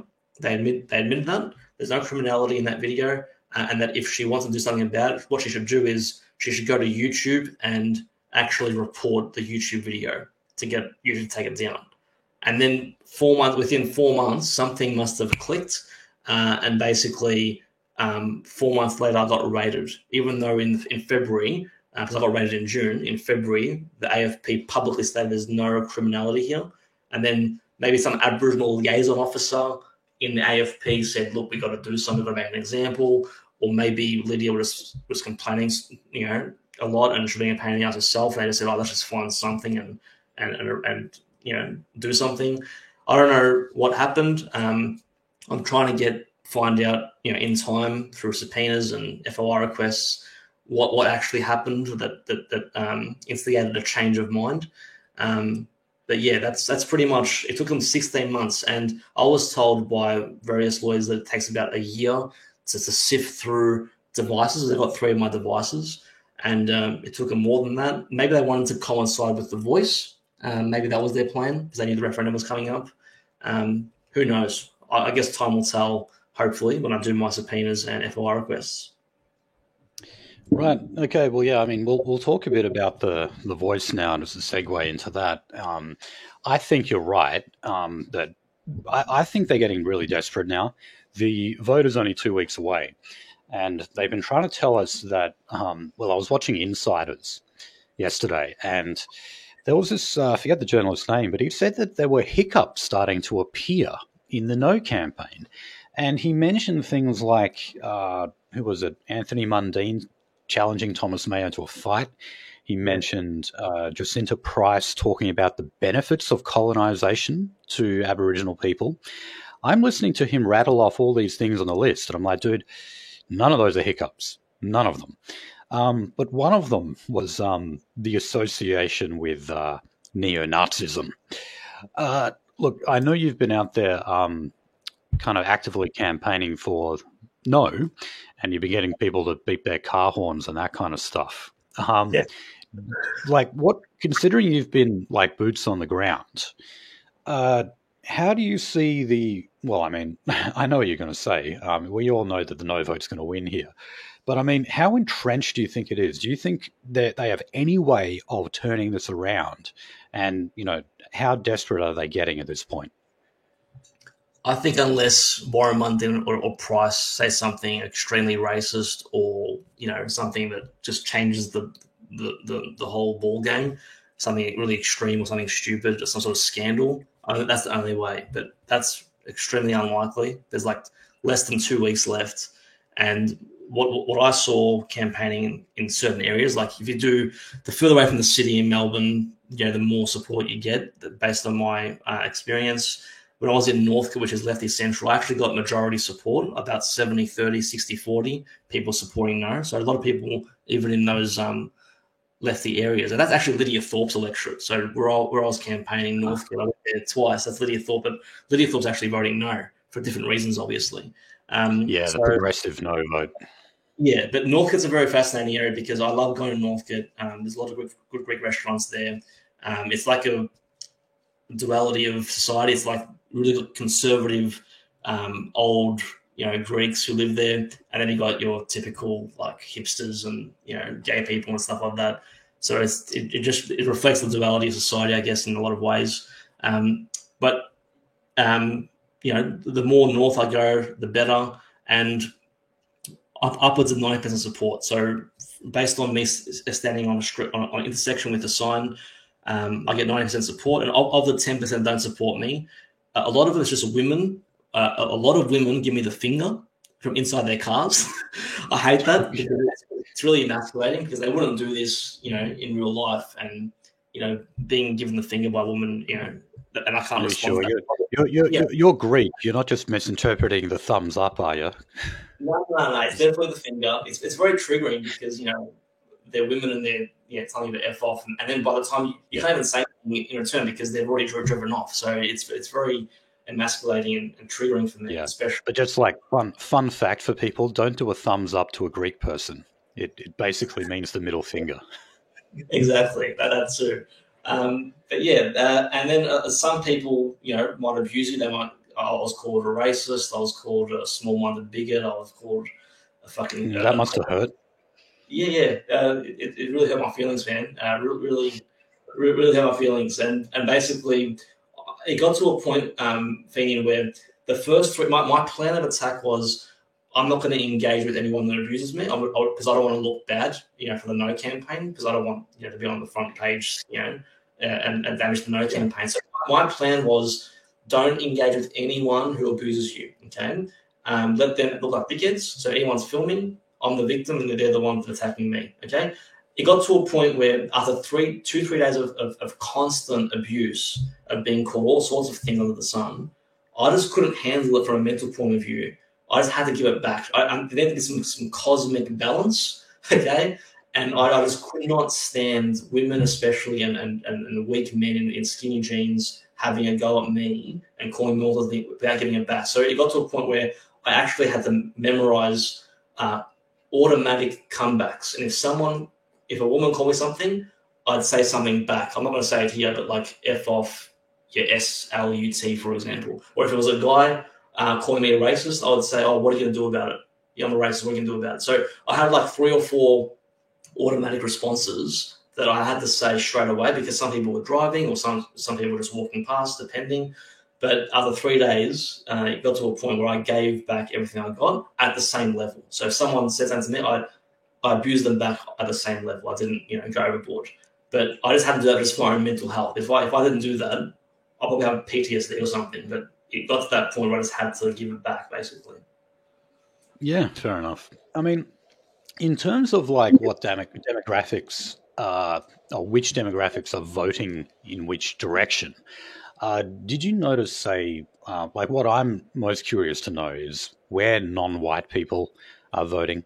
So I'm just wondering if you engage with many non-whites and you got an idea of like, are they, say, going to be voting yes because it's just seen as an anti-white vote, or are they actually voting no because they're saying, well, why is it that this particular minority and not me should, get these special set of rights? Yep. There's been some polls done. I'm sure you've seen the polls. I think Kos Samaras mentioned this, but from my analysis of the polls, if you speak a language other than English, or if English isn't your first language, so basically if you're off the boat immigrant, I think it's 60-40 yes to no. Having said that, there are migrants that have sort of learned English who've been here for a lot longer, for maybe 20, 30, 40 years, who aren't as off the boat as others. And also their children, people like me, for example, it's just as divided as the wider Anglo society. So I know for a fact that given that Greeks have been here for a long time and there's no recent wave of Greek migration, Greeks are voting on ideological ones. If you're left wing, you're probably going to vote yes. If you're right wing, you're probably going to vote no. And I think that given that there are no off the boat immigrants right now from Greece, if there were, they're probably 60-40, just like other more recent immigrants like Indians, for example. But I went to Oakley as well. Oakley's a very great area. I had a lot of support and a lot of old Greek. I spoke to at least 7 old Greek women who approached me, and they all said the same thing, Vian. Greek women are scared to death that the Aboriginals are going to take their homes. They've all worked hard for their homes, okay? They've all worked their asses off, paying off their homes. And they heard that, this whole, voice of parliament, they're going to take away our homes from native title and all that sort of stuff. And also there was an Asian woman. So this is to answer your question before, a non-white immigrant that I spoke to. A lot of Asians are also scared of that, and they don't really support Aboriginals. And she seemed to be off the boat as well. She told me the same thing, that they want to take their houses away. So a lot of immigrants are actually worried about their houses. I don't know how that got in their minds.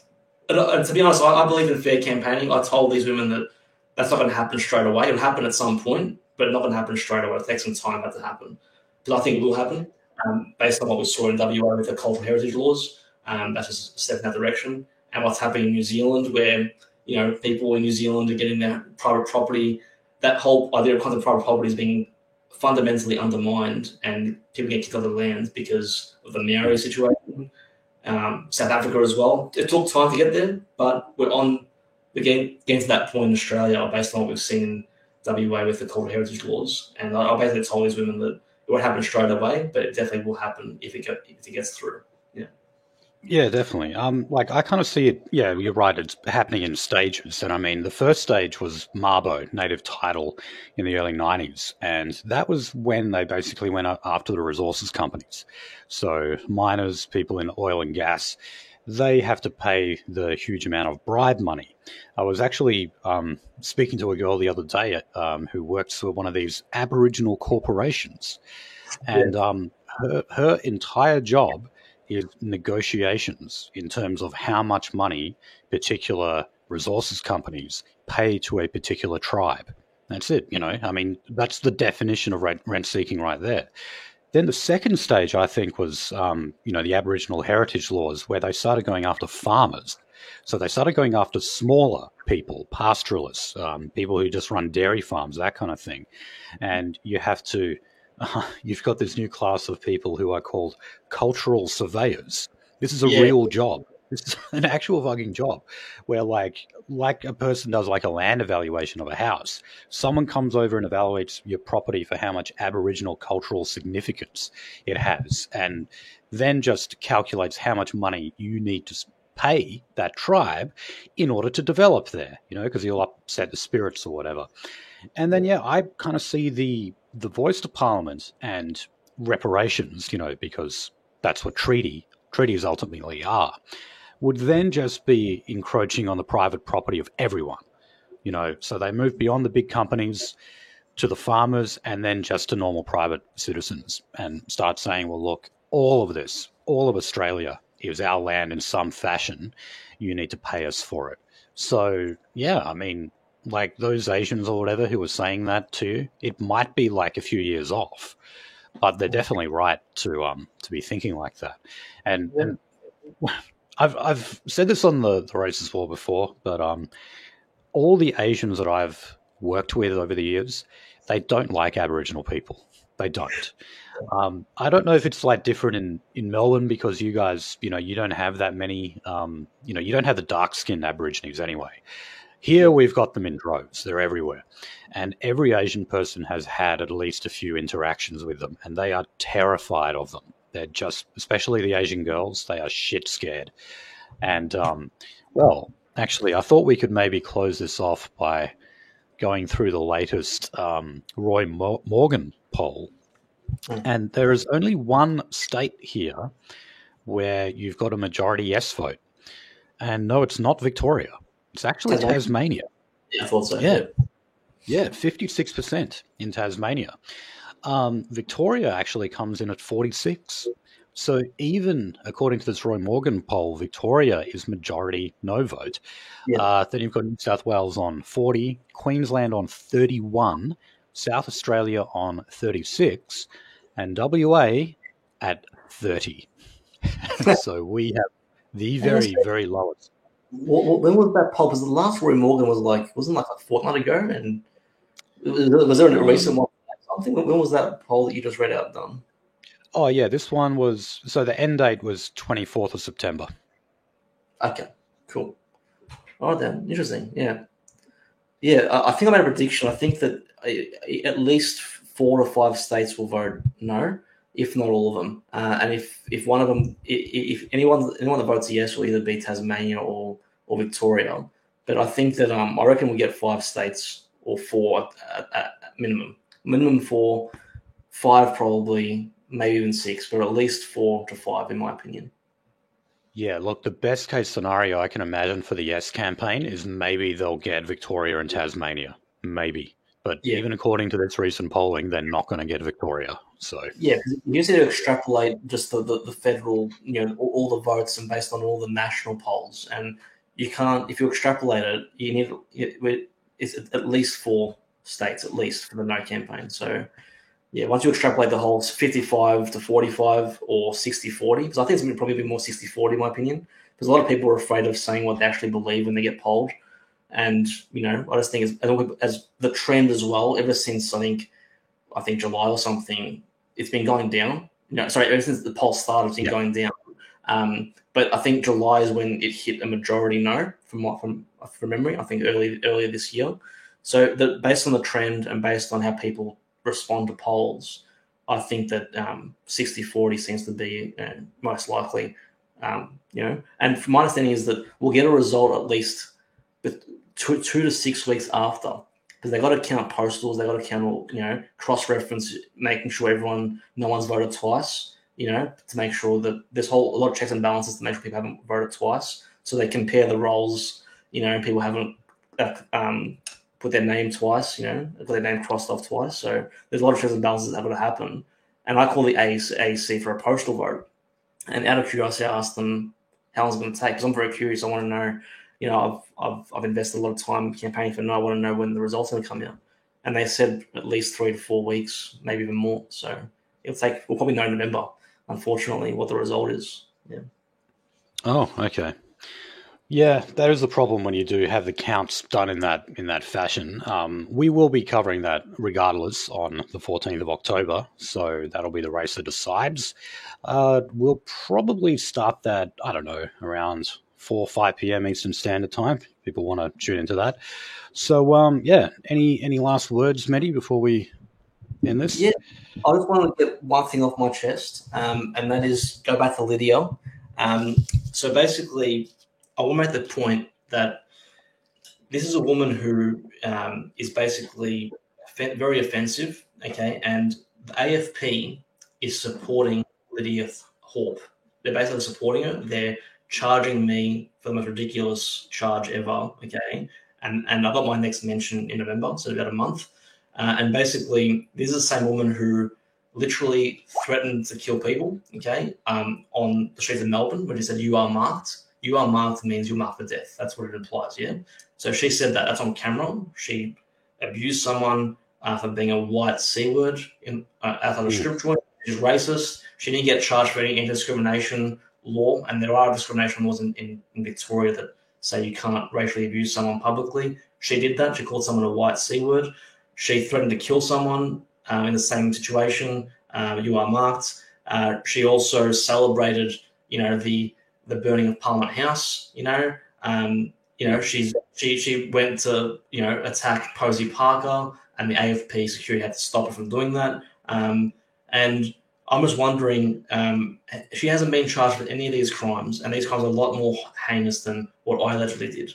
Okay, all right, you offended someone by calling them an ABOWHORE online, okay, apparently. But you're literally threatening to kill people. You're literally calling people white C words, and you're celebrating the destruction of Old Parliament House. If I did any of those things, I'd be in prison right now. I'm not privileged.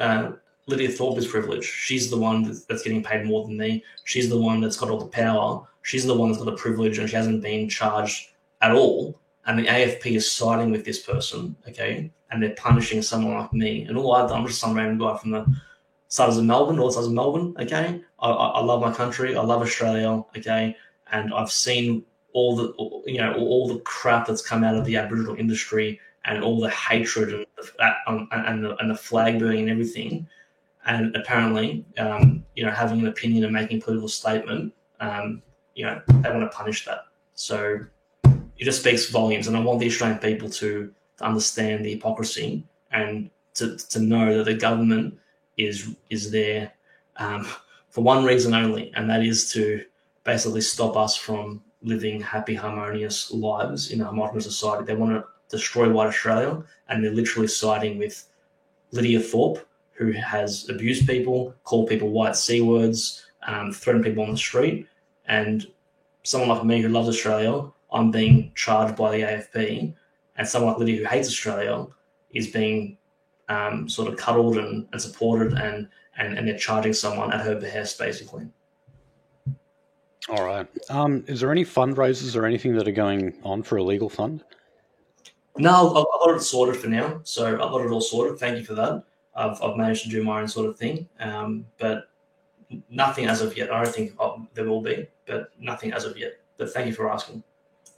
Okay, no worries. Well, we thanks Mehdi for that, and we will get back to the race as well. Okay, and we thank Mehdi for joining us. So let's do other Aboriginal news. And guess what? We've actually got even more new alcohol restrictions in the Northern Territory. So this is in the Gove Peninsula. It is part of a 6-month trial aimed at reducing alcohol-related harm. So this has come a week after police responded to what they called a large disturbance in Yirrkala. So this is one of the remote communities up in this peninsula. And they said that there were large groups of people who were fighting with weapons within the community. They basically just pick up anything in sight, actually. And sometimes it does mean knives as well. As you can imagine, they said that everyone was blind drunk. So this is just another example of where sometimes you actually have people who say, this is paternalism, you telling us that we're not allowed to buy our own alcohol, and how dare you treat us like children. Mm-hmm. And then, the communities just get so run into the ground like this, and the violence just reaches everyone there, that eventually the very same people say, actually, you know what, we need a grog ban here. So, yeah, you've got another one. Now, they've got this weird thing where it's like the trial operates under like a tier system. So the unrestricted alcohol permits that currently exist will be replaced by a maximum daily limit and a new 4-tier system. So people on tier 1 restrictions will be limited to purchase of 1 bottle of wine or 6 bottles of light beer a day. Those on tier 4 can buy a combination of 6 bottles of wine, 1 slab of full-strength beer, 1 bottle of spirits, and 24 cans of cider. In the remote communities, one of them was of Yirrkala, that's where that huge fight was. Permit holders will only be able to get access to tiers 1, 2, or 3. So, yeah, in some of those areas, they're actually just cutting off tier 4 altogether. Oh, wow. Just shut it down and just segregate them. They can't hold their piss. We just have to... Why doesn't respond... Yeah, why do we have responsible service of alcohol at the private level, but not at like the public level of, nah, mate, you've been kicked out of 109 communities for being pissy during the midday. We just have to cut you off for good from here on outwards. Right. I mean, they actually do have like basically a drunks register in WA now that is, obviously because of Aboriginal people up in the Pilbara, up north. The problem is, they have to actually check them. They've got like photos saying, don't serve this guy. Well, how easy is that to get around? For starters, most of the people behind the counter won't even check it. And if they do, they'll just get their cousin to buy it for them. It's not going to work. We need Internet of Things enabled tracking modules to be surgically implanted into the foreheads of all the abos. We should be chipping them with RFID tags. Yeah, unless you want to actually do something like that. Yeah. Which is why I've said before, in these areas, you just make them all dry areas, okay? You just cut off the alcohol completely. Even if that means there are white people out there, who cares? We'll just say, this huge bit of remote Australia, no alcohol allowed here, full stop.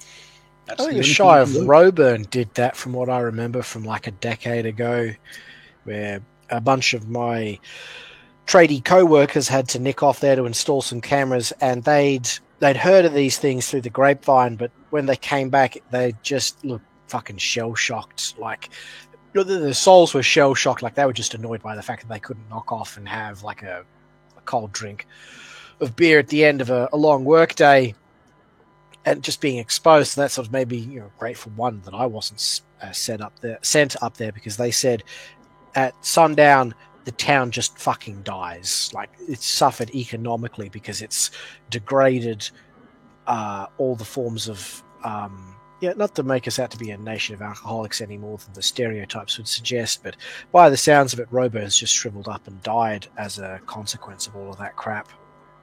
Although I dare say there are other factors that led to that.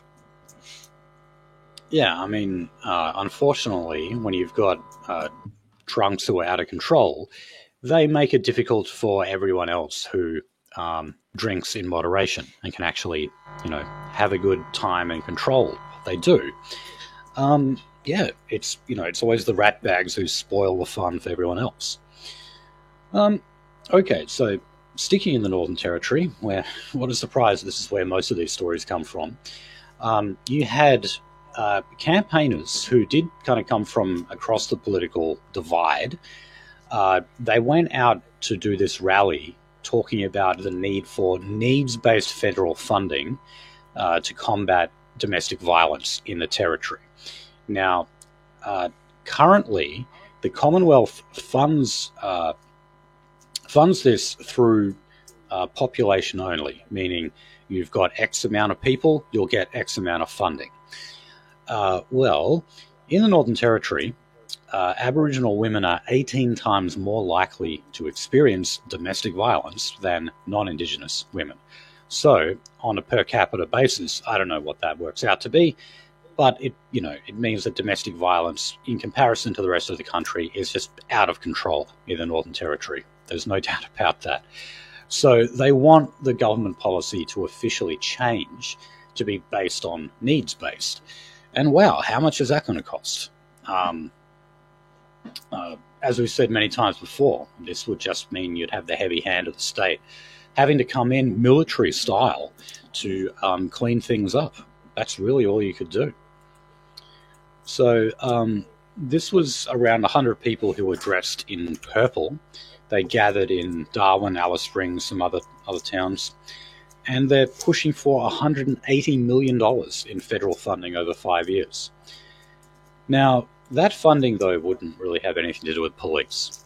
This would just be to do with all dem programs that they run for blackfellas, And, yeah, I'm going to say sorry, guys, but I don't think that money would be well spent.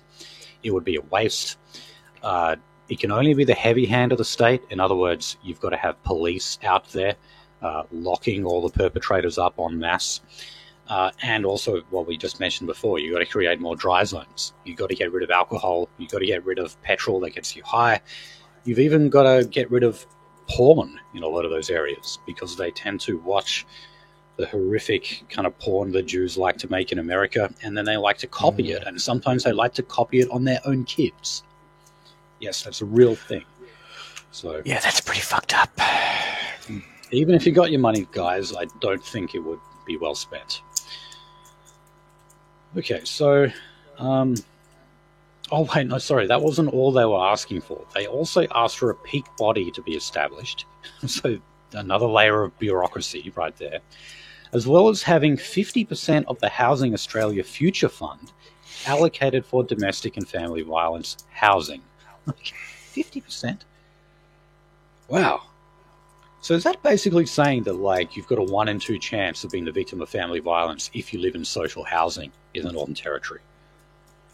That would sound about right, actually. Yeah. About right.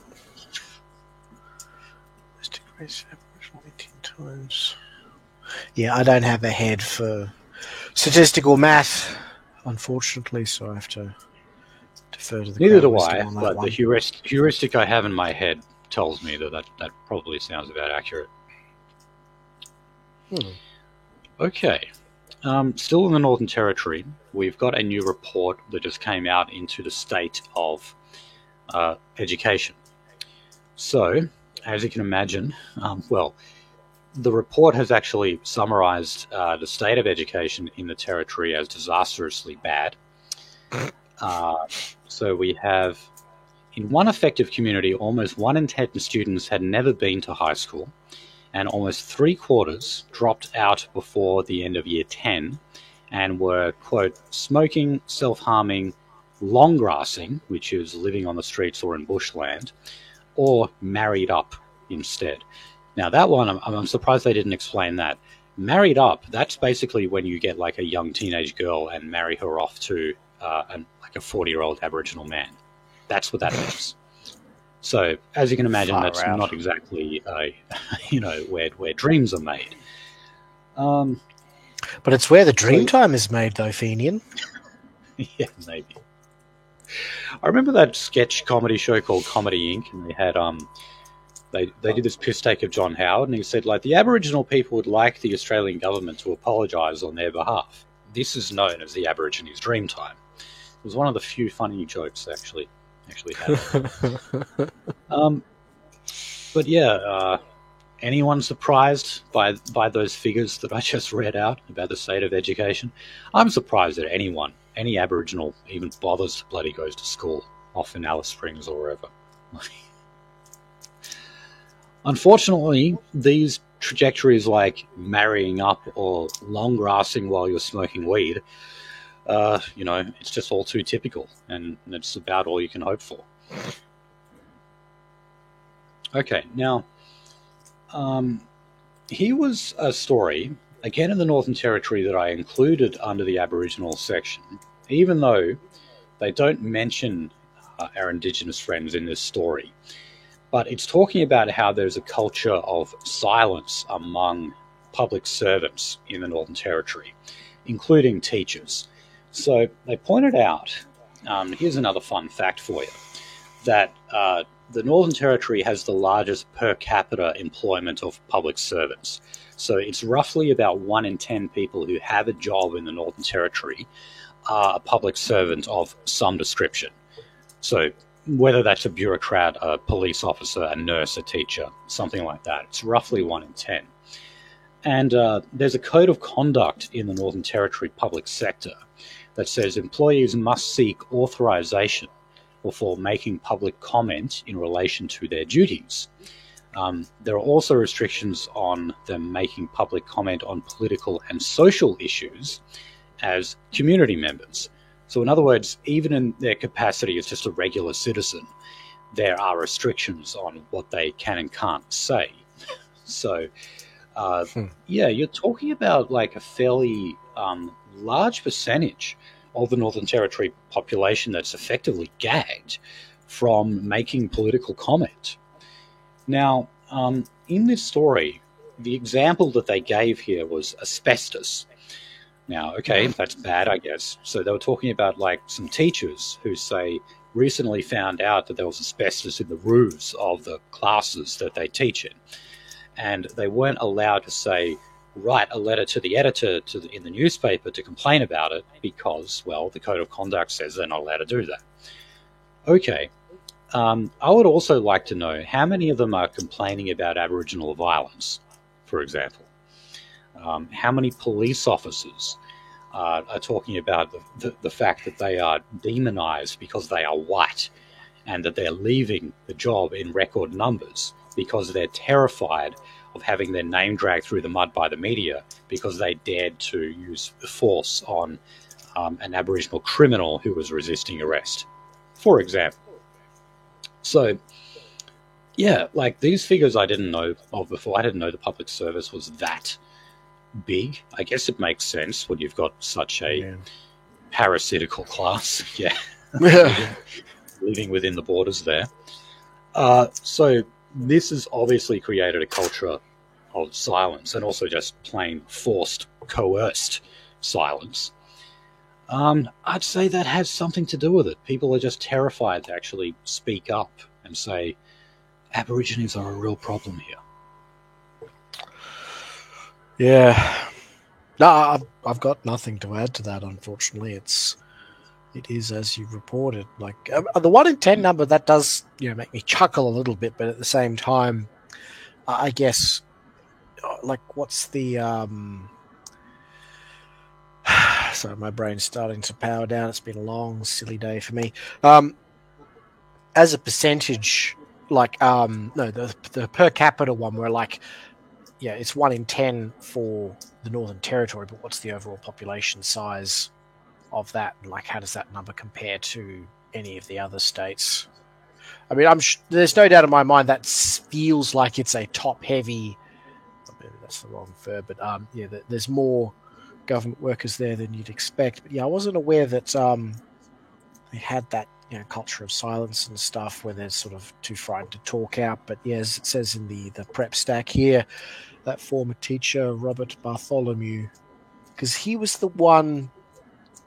What did they get him for again? Because I remember the name. I just can't remember the case or whatever it was that happened. Oh, I'm not sure actually. I'm drawing a blank on that as well. I'm sorry. All right. Moving on. Okay. No matter. So yeah, look, the only other story that I had under the Aboriginal section came from South Australia. And yeah, you don't really hear too much coming from them because they tend like in Adelaide anyway. Correct me if I'm wrong, Adelaide listeners, but there's not many of them there. Probably more than there is in Melbourne, but yeah, you won't see that. But yeah, look, same thing is happening in terms of alcohol-fueled violence, and this time they're saying that it's occurring between rival families. This was sort of on the out. This was not within Adelaide. It's sort of on the outer suburbs. But apparently, when this was going on, and it was the same kind of thing where they were battling each other drunk with improvised weapons. Apparently, call that mutual combat. Yeah, you could. The cops didn't turn up. Okay, so they're saying it's a miracle that no one died in this. But yeah, again, you got to ask the question: like, why didn't the cops turn up? It's the reasons I just went through before. For one side to finish the other off.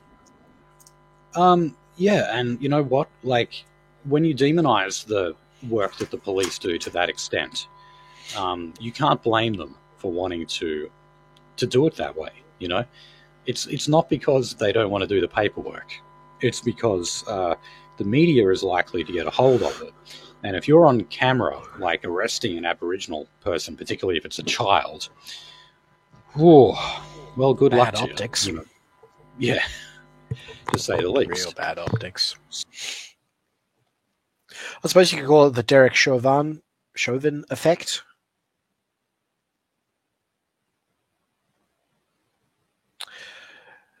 Venian, I think you bumped your microphone cable out again.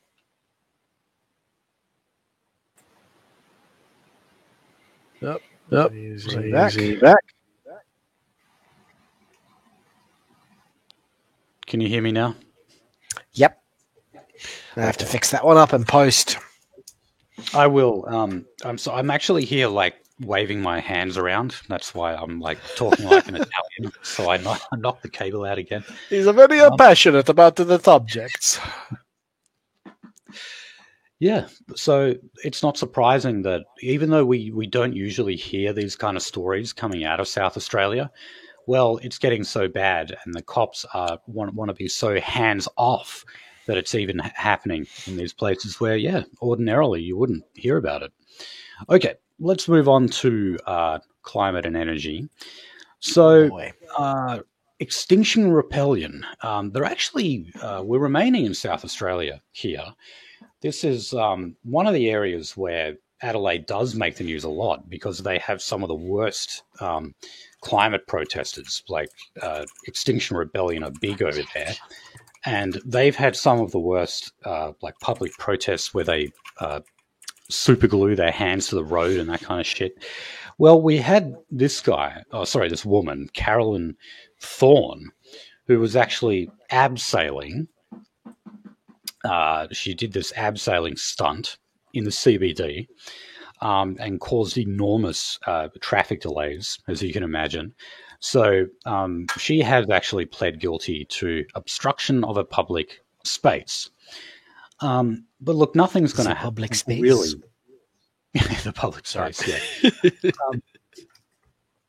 But look, I wouldn't mind betting that she'll just get let off here. Remember that woman who actually, like... I'm going to be contrarian and say that while in the past our cynicism would be well warranted, I've seen scattered reports from elsewhere in Zoglandia that the Greenies, this subset of climate activists, are now feeling the thick fist of the law being applied against their backsides in a way that's typically been absent. So I'd sort of be on the fence saying, oh, maybe they'll actually, start to throw the book at some of these people for the sole purpose of, I know you sort of had the idea, they want to shore up legitimacy for the regime. And I tend to agree with the analysis I've seen elsewhere that there's going to be a slight dialing back of many of the worst elements of progressivism because the pot's boiled too quickly because these retards have, worse self-control than me. So on that basis, I wouldn't consider it outside the realm of possibility that they may not throw the book at her completely, but I don't think a lot of these green retards are going to get off as lightly as they once did anymore, because there's now more than enough people who are just openly contemptuous of these things in every entirety that it's making life difficult for Zog in other regards. So I reckon it's worth sort of at least sort of waiting to see how this one pans out rather than just sort of saying straight up, oh, she'll get away with nothing. Not that that's good enough, but I reckon they're pivoting their strategy because people have really started to go, well, what if we just run these fuckers over? And that's real dangerous territory for the Jews to be in. Run the bastards over. Yeah. No, you're definitely correct in at least one sense, because they did recently introduce new rules or laws surrounding protests in South Australia. And like I said before, they had to, because the protests in Adelaide are particularly bad where they do this kind of crap. So yeah, you're right, definitely in that respect. But you see, in this case, she's just pled guilty to obstruction of a public space. I don't think this has anything to do with the new laws that they recently introduced. Doesn't have to. So, I guess...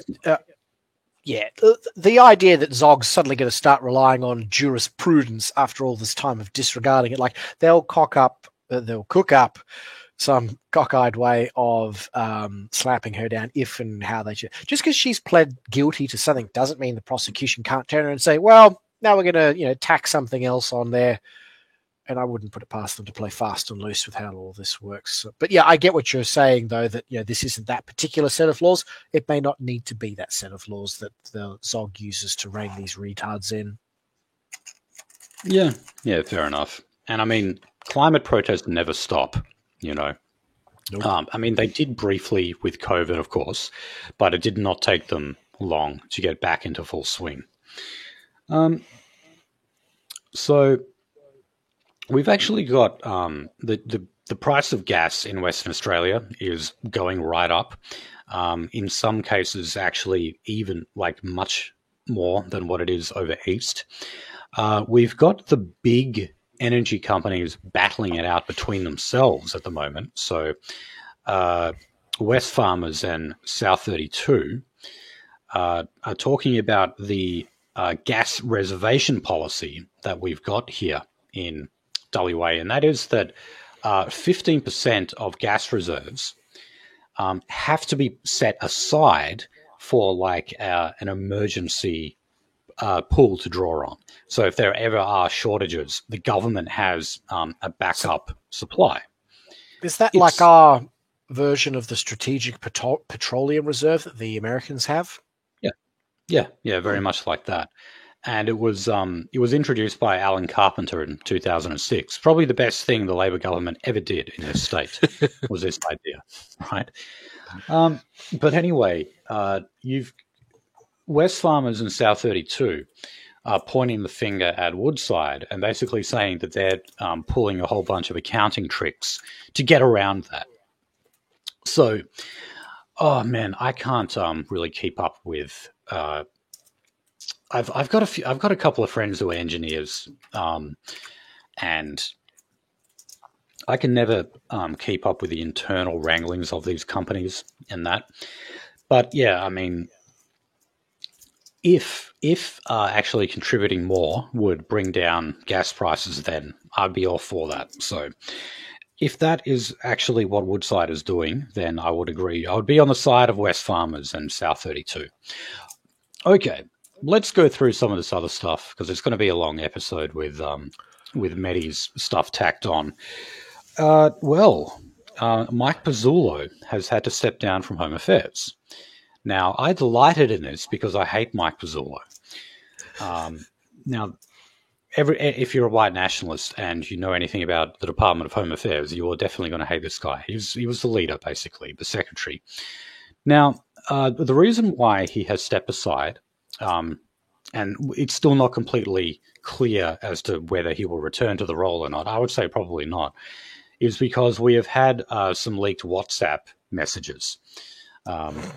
So this was to a Liberal Party power broker. what is this guy's name again? Oh, Scott Briggs. So he's a power broker for the Liberal Party. And when the leadership stoush between Malcolm Turnbull and Scott Morrison was going on, he was actually actively lobbying this power broker to ensure that a right-winger would be installed as Home Affairs Minister. So I'll read out the quote here. He said, "You need a right-winger in there. People smugglers will be watching. Please feed that into Morrison and Turnbull." So, could the guy that's so universally reviled in our circles actually be our guy? Hell no. No. Look, he might see it as somewhat, the only kind of difference you're going to talk about here is boat people. The so-called right-wingers, those on the hard right of the Liberal Party, would perhaps be that little bit better at deterring boat people, or the people smugglers, as he refers to them as. But that's it. It doesn't matter if you've got a Conservative or a Liberal minister in as Home Affairs Minister in terms of how they are treating the so-called far right or dissident right. That makes absolutely no difference. But I'm just simply delighting in the fact that Michael Gould's got to at least take a pay cut for now. Okay, so Australia is falling behind in education measures again. So when it comes to the top 50, we only have one university still left, and that is the University of Melbourne, which is one of the most notoriously left-leaning campuses in the country, and perhaps the world. So, yeah. But again, I'd want to know, what are they ranking them? Well, yeah, but I mean, look, the conservative media will say that this is just to do with curricula, such a standards. Cop-out. Of course it is. What about the foreign student trade? What about the fact that you have Indians doing master's courses in IT and not knowing what a thumb drive is?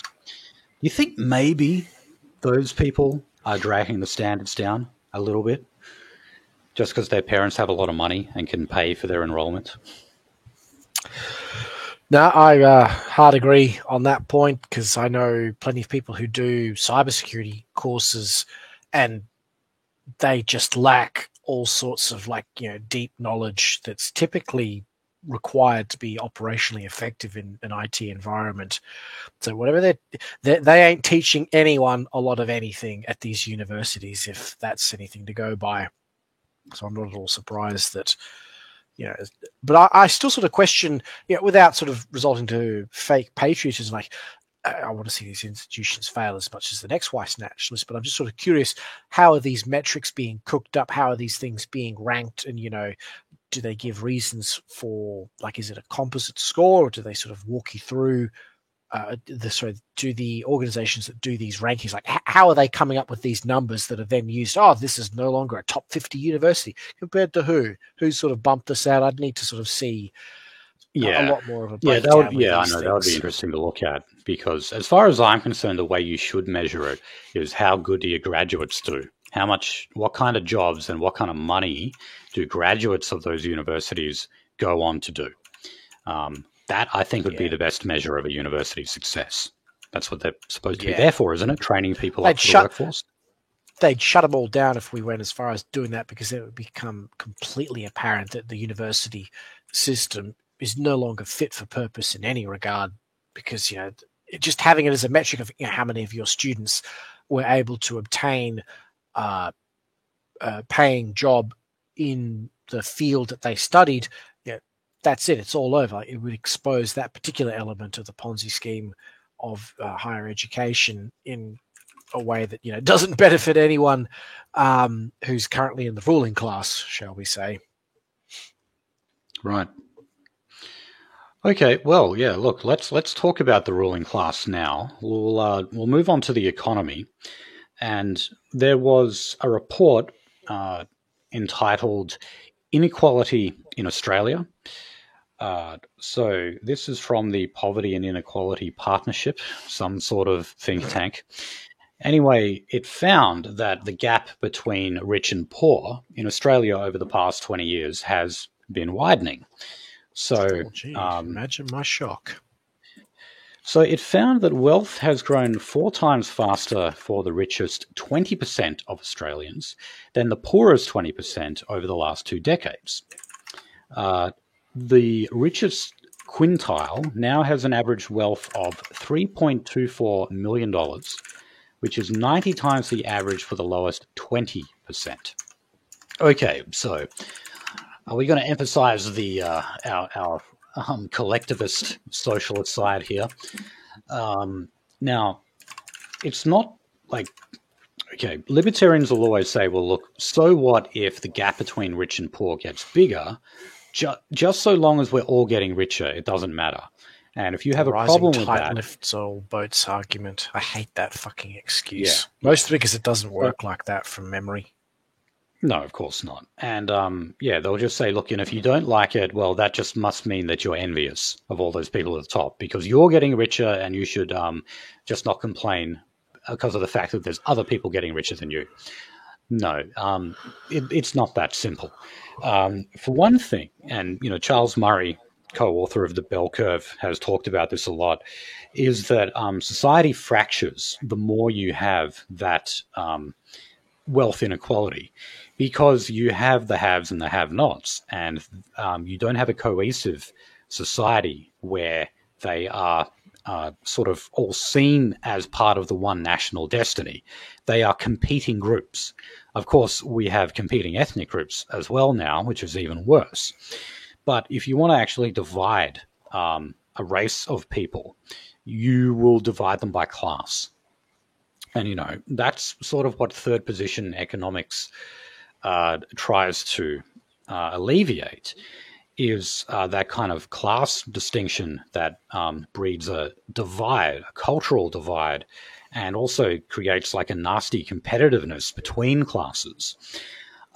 If you've got people earning these obscene amounts of money in that 120% versus the other 20%, which is just at the absolute bottom, on the absolute dregs, bones of their asses, well, you're not going to have a very cohesive society, are you?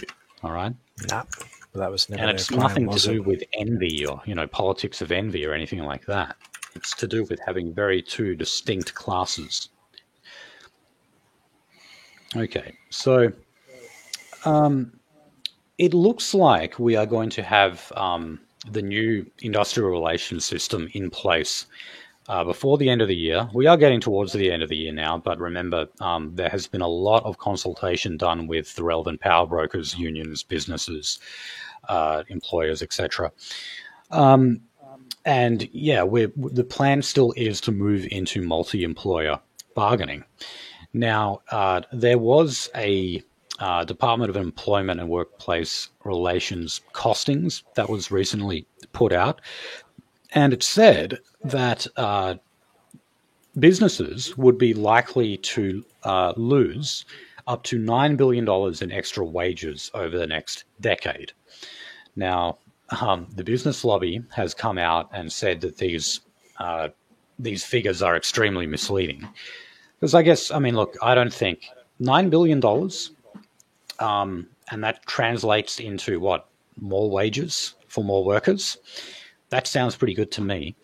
But, of course, the Business Council is saying that all of these costings are completely wrong. And they want to tell you that the sky is falling in. So, look, what would this actually look like if you had this negotiations happening in this way where, say, unions don't just bargain with a single enterprise, but they actually bargain across the industry, meaning multiple employers? Well, one of the ways you could see it is this new deal that is currently being bargained with for childcare workers. So they are actually seeking, the relevant unions here, a 25% pay increase. Good. Now, yeah, look, we of course have talked a few times about the 15% rise that aged care workers got. That was just because they were bleeding them dry, though. And, and COVID made it that much worse.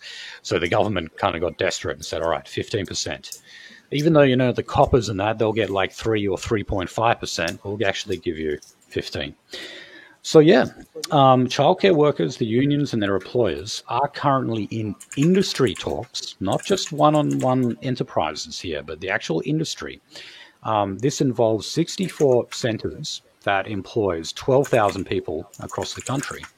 If it is successful, you would have all 12,000 of those people receiving a 25% pay increase. And yeah, I got to say, I don't see anything wrong with that. What I don't like is the increased government funding for childcare that basically encourages single motherhood and women being careerists. I don't like that idea. But nonetheless, if you simply just look at this from an IR, industrial relations point of view, I don't see much wrong with it. This is where we'll be accused of being socialists and actually secret left-wingers. Nah. I couldn't care less about the accusations of retards. Right. Okay, so let's talk a bit about disability and the NDIS here. So we do have the report finalised from the Disability Royal Commission. So I'll just quickly go through the findings or the recommendations here. Of course, that's what Royal Commissions do. They put down a report and say, you need to change this, this, and this. So, okay. Big here was segregation. So this is in schools and in the workforce. So segregating people with disabilities from those who don't have them. Now, how feasible is that? I mean, they often say that, these fully autistic kids should just go to a mainstream classroom. How can you do that when they are disruptive and they obviously don't learn at the same pace as everyone else? Nonetheless, that's what they want to move towards. They want to give them more jobs as well. They want to increase their pay. Easier said than done. It can be pretty damn difficult to get a person with disability work. They want more group homes, more autonomy and accessibility. So that just means things like more handicap zones and more ramps, things like that. They want more of an emphasis on First Nations people. What a surprise there. So anyway, look, when we go to the actual hard recommendations, like what actual policies are they talking about here?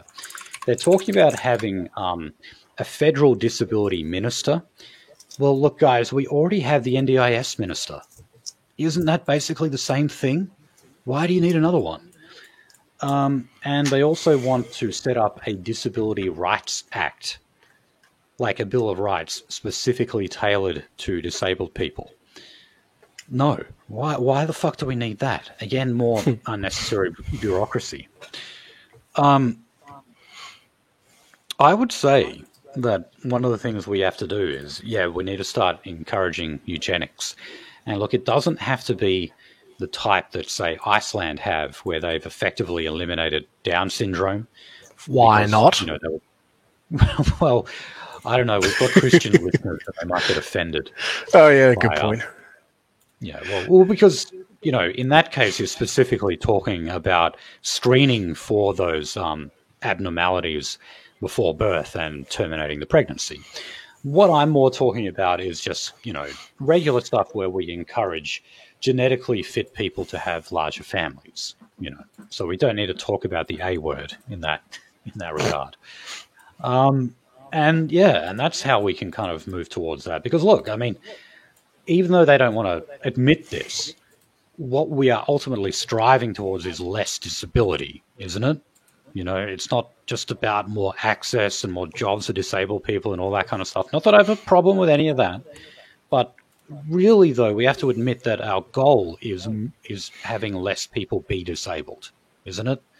I'm sure the average disabled person would admit that, and that's, I'm not trying, I don't know these days. Some of them seem to have willingly hopped onto the progressive bandwagon of demanding tolerance and acceptance, and for them, disability. I mean, I've seen a lot of bad examples. I mean, there probably are counterexamples of people who are against that, but I think it's no longer a sure thing. But anyway, it's my 2 cents. Okay. So look, the report also did have a focus on these centers that specifically deal with autistic children. Four Corners actually, I think the latest episode had this hidden camera footage showing autistic children like forced to the ground and effectively put in the kind of restraints that you would see in a prison. That center in particular, where that footage came from, has been closed down. Bill Shorten said he was appalled. Of course he did, seeing that. But also the report focused on Banksia Hill Detention Centre. That's our prison for juveniles in WA, and it just can't seem to stay out of the news cycle. And again, they're pointing out that there are a large amount of people with both mental and physical disabilities who are not given the therapeutic resources that they need. So yeah, they're referring to people who have PTSD or fetal alcohol spectrum disorder, for example, who are not given the proper therapeutic care. And apparently we need to focus on that more as well. Okay, let's talk about health, drugs and crime. So it's easier now to get the contraceptive pill in New South Wales, although it's still not every single person who can get it. Yeah, look, I guess I kind of agree that the pill can make women behave like cat ladies. It probably does make them less unattractive. One of the only decent articles that Milo Yiannopoulos wrote was about this stuff. So yeah, I guess I say the more available it is, the worse. We've also got over in the ACT, they're right on the cusp of decriminalizing hard drugs. So they've already decriminalized marijuana, but they're now looking to do so with heroin, cocaine, methamphetamine, etc. Now, the police have complained that they have not been consulted properly on what is obviously the softening of drug laws. So before they roll out this program, they're actually getting people from, I guess you could say it's a delegation from Portugal to come over and advise the government here. Now, they're basically going to come over and say, don't do what we've done. If people aren't familiar, Portugal was basically the first country in the world to decriminalize all drugs. So, it is still, say, technically illegal to buy and sell heroin. But even if the cops find out about it, they're probably not really going to do much about it. Now, initially, the left was talking about how this was such a big success story because initially the rates of drug abuse and overdose, etc., did actually start to decrease. It's a different story now. Now you have more drug addicts than ever. It's sort of debatable as to whether or not it has resulted in a decrease of crime, because on the one hand, all right, organized crime networks won't do so well because, they need the trade to be illegal. But on the other hand, you have drug-related violent crime that has gone right up in Portugal. So I just found this story interesting because whenever you hear lefties try to advocate for drug legalization or decriminalization, they always talk about Portugal. But now the Portuguese government is advising the ACT, don't do what we've done. It's actually failed. So, yeah. So New South Wales is trying to further crack down on vaping. So they're spending $6.8 million on an anti-vaping initiative. So that's going towards enforcement and awareness. So that basically means advertising and more resources for police. Okay, good. Try to stop it more at the border from coming in. I can't understand why they're having such a difficulty with this. I mean, that's an awful lot of money when, you and me could do it for a quarter of that cost. Not that we couldn't use the full amount, of course, but I'd go to them and say, listen, you give me a fraction of that money and I'll come up with an advertising campaign where it's just wall-to-wall coverage of vaping is cringe, it's a mouth fedora, it makes you gay. Although that's probably going to backfire on that last sentiment, but no, yeah, I just find it hilarious that the pendulum has now swung completely back to, and not without good reason, of course, but the whole, vaping is no longer held up as this alternative to smoking when we have all this other information that says, no, you're more likely to actually go on to cigarettes because of this crap. It's a gateway rather than a gatekeep. It's not like when heroin addicts use methadone or whatever the hell it is to get them off it. Vaping is the Stefan Molyneux of the cigarette world. The gateway. Okay, so the Commonwealth government is planning to shake up our privacy laws.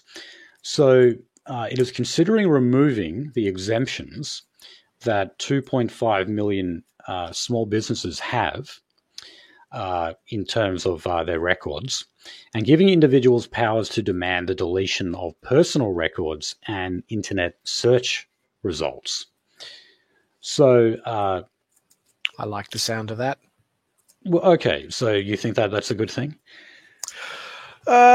Removing exemptions and giving individuals the power to demand deletion of personal records. That's a...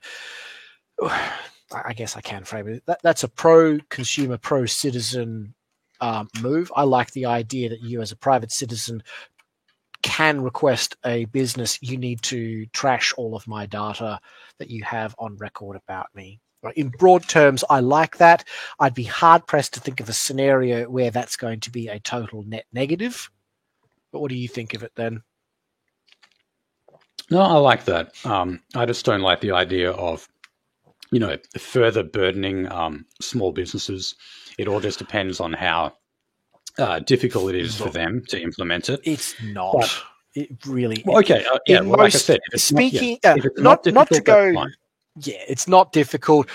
Without doing the whole fuck your small business bit, a lot of these small businesses would not be doing anything. Having done IT services for actual small businesses, most of this shit would be in a spreadsheet. They just have to delete a few thousand rows, and any semi-competent office drone will be able to do that. And beyond that, most of the private data would be held on some cloud analytics platform, and they would have the functionality to do that. So I don't for a minute buy this argument that we're burdening small businesses. If anything, it's the big businesses that and again, speaking from the experience on the other side of the fence, deleting data out of that organization when it's at a very large scale, that can occasionally be tricky because they've got dozens of different nooks and crannies where stuff can be squelched and filtered away. So on the whole, I don't buy the argument one way or the other. Anything that improves privacy, regardless of who proposes it, I'm going to voice support for, because you can never have too much privacy in an age of social media and so much Zionist surveillance. So unless there's some other, sting in the tail here that I'm not picking up on, I think this is a good thing. Okay, yeah, no, I tend to agree. And I like the idea where we move in a direction where the internet does not necessarily mean forever. They say if it gets out on the internet, yeah. So if we get away from that, yeah, things can be taken off the internet. While it's not a complete example, look at the efforts that happened with the Daily Stormer, and that's not an endorsement of them. I have my gripes with the direction they've chosen in the past several years, but that's and look at the removal of white nationalist content. Think about how YouTube, one of the biggest video sharing companies, was able to very successfully purge an awful lot of video content. So this idea that it's on the internet forever, no, our enemies have shown they have both the skill and the time and the resources, and theoretically speaking, in the future, we'd be able to leverage all of that to say, no, we're going to erase all pornography off the internet. That would be my go-to one. Okay. Well, the final story we've got here is on the Aussie Cossack, Simeon Boykov. So for the past 10 months, he has actually been pulling a Julian Assange, and he has been hiding out in the Russian embassy in New South Wales.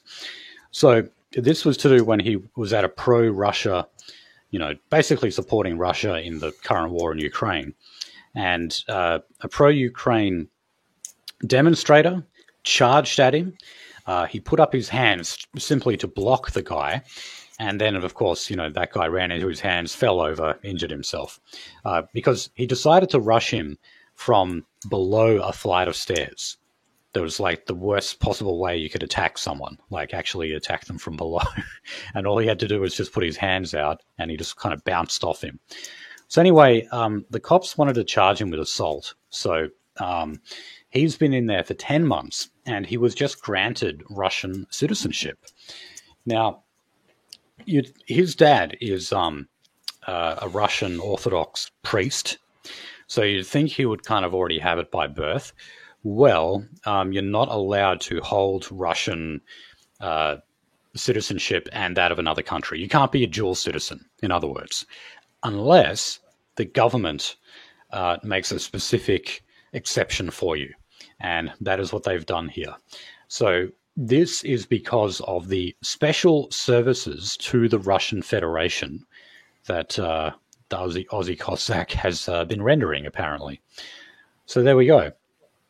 The next step, I guess, is to just get him out of that embassy and get him off to Russia so that he can escape any kind of criminal charges that are pending here. So that will be the more difficult part, I would say. How are you going to manage that one? But anyway, that's what it is. And yeah, I think we'd probably all be better off if he just went back there, Even though I agree with a lot of his positions, I'm just like, dude, this is Australia, okay? Like, do Russian nationalism in Russia, not here. We don't need it here. And anyway, truth be told, I'd be saying to him, you should move back to Russia because it's probably going to be better in the long run, the way things are shaping up down here. If anything, I should be saying, I should be asking him, keep us posted on whether whether Putin builds that village for conservatives as the exile thing. Because no joke, I'd strongly consider, just ripping up all of my roots here and just buggering off to there, regardless of how cold it is. Because, well, if nothing else, it'd be a fucking good adventure. Yeah. What Australian nationalist hasn't entertained those thoughts? Indeed. All right. Well, thanks, guys, for listening for that. What was a pretty long bumper episode. Thanks to Khyber for coming on. Thanks to Mehdi as well, who joined me last night for the show. So yeah, theracer.biz. Remember, we're on Spreaker, Odyssey, and for a limited time only on YouTube. And you can check out anything else you might want from us at theracer.biz. So thank you for listening, and we'll see you next time. See ya!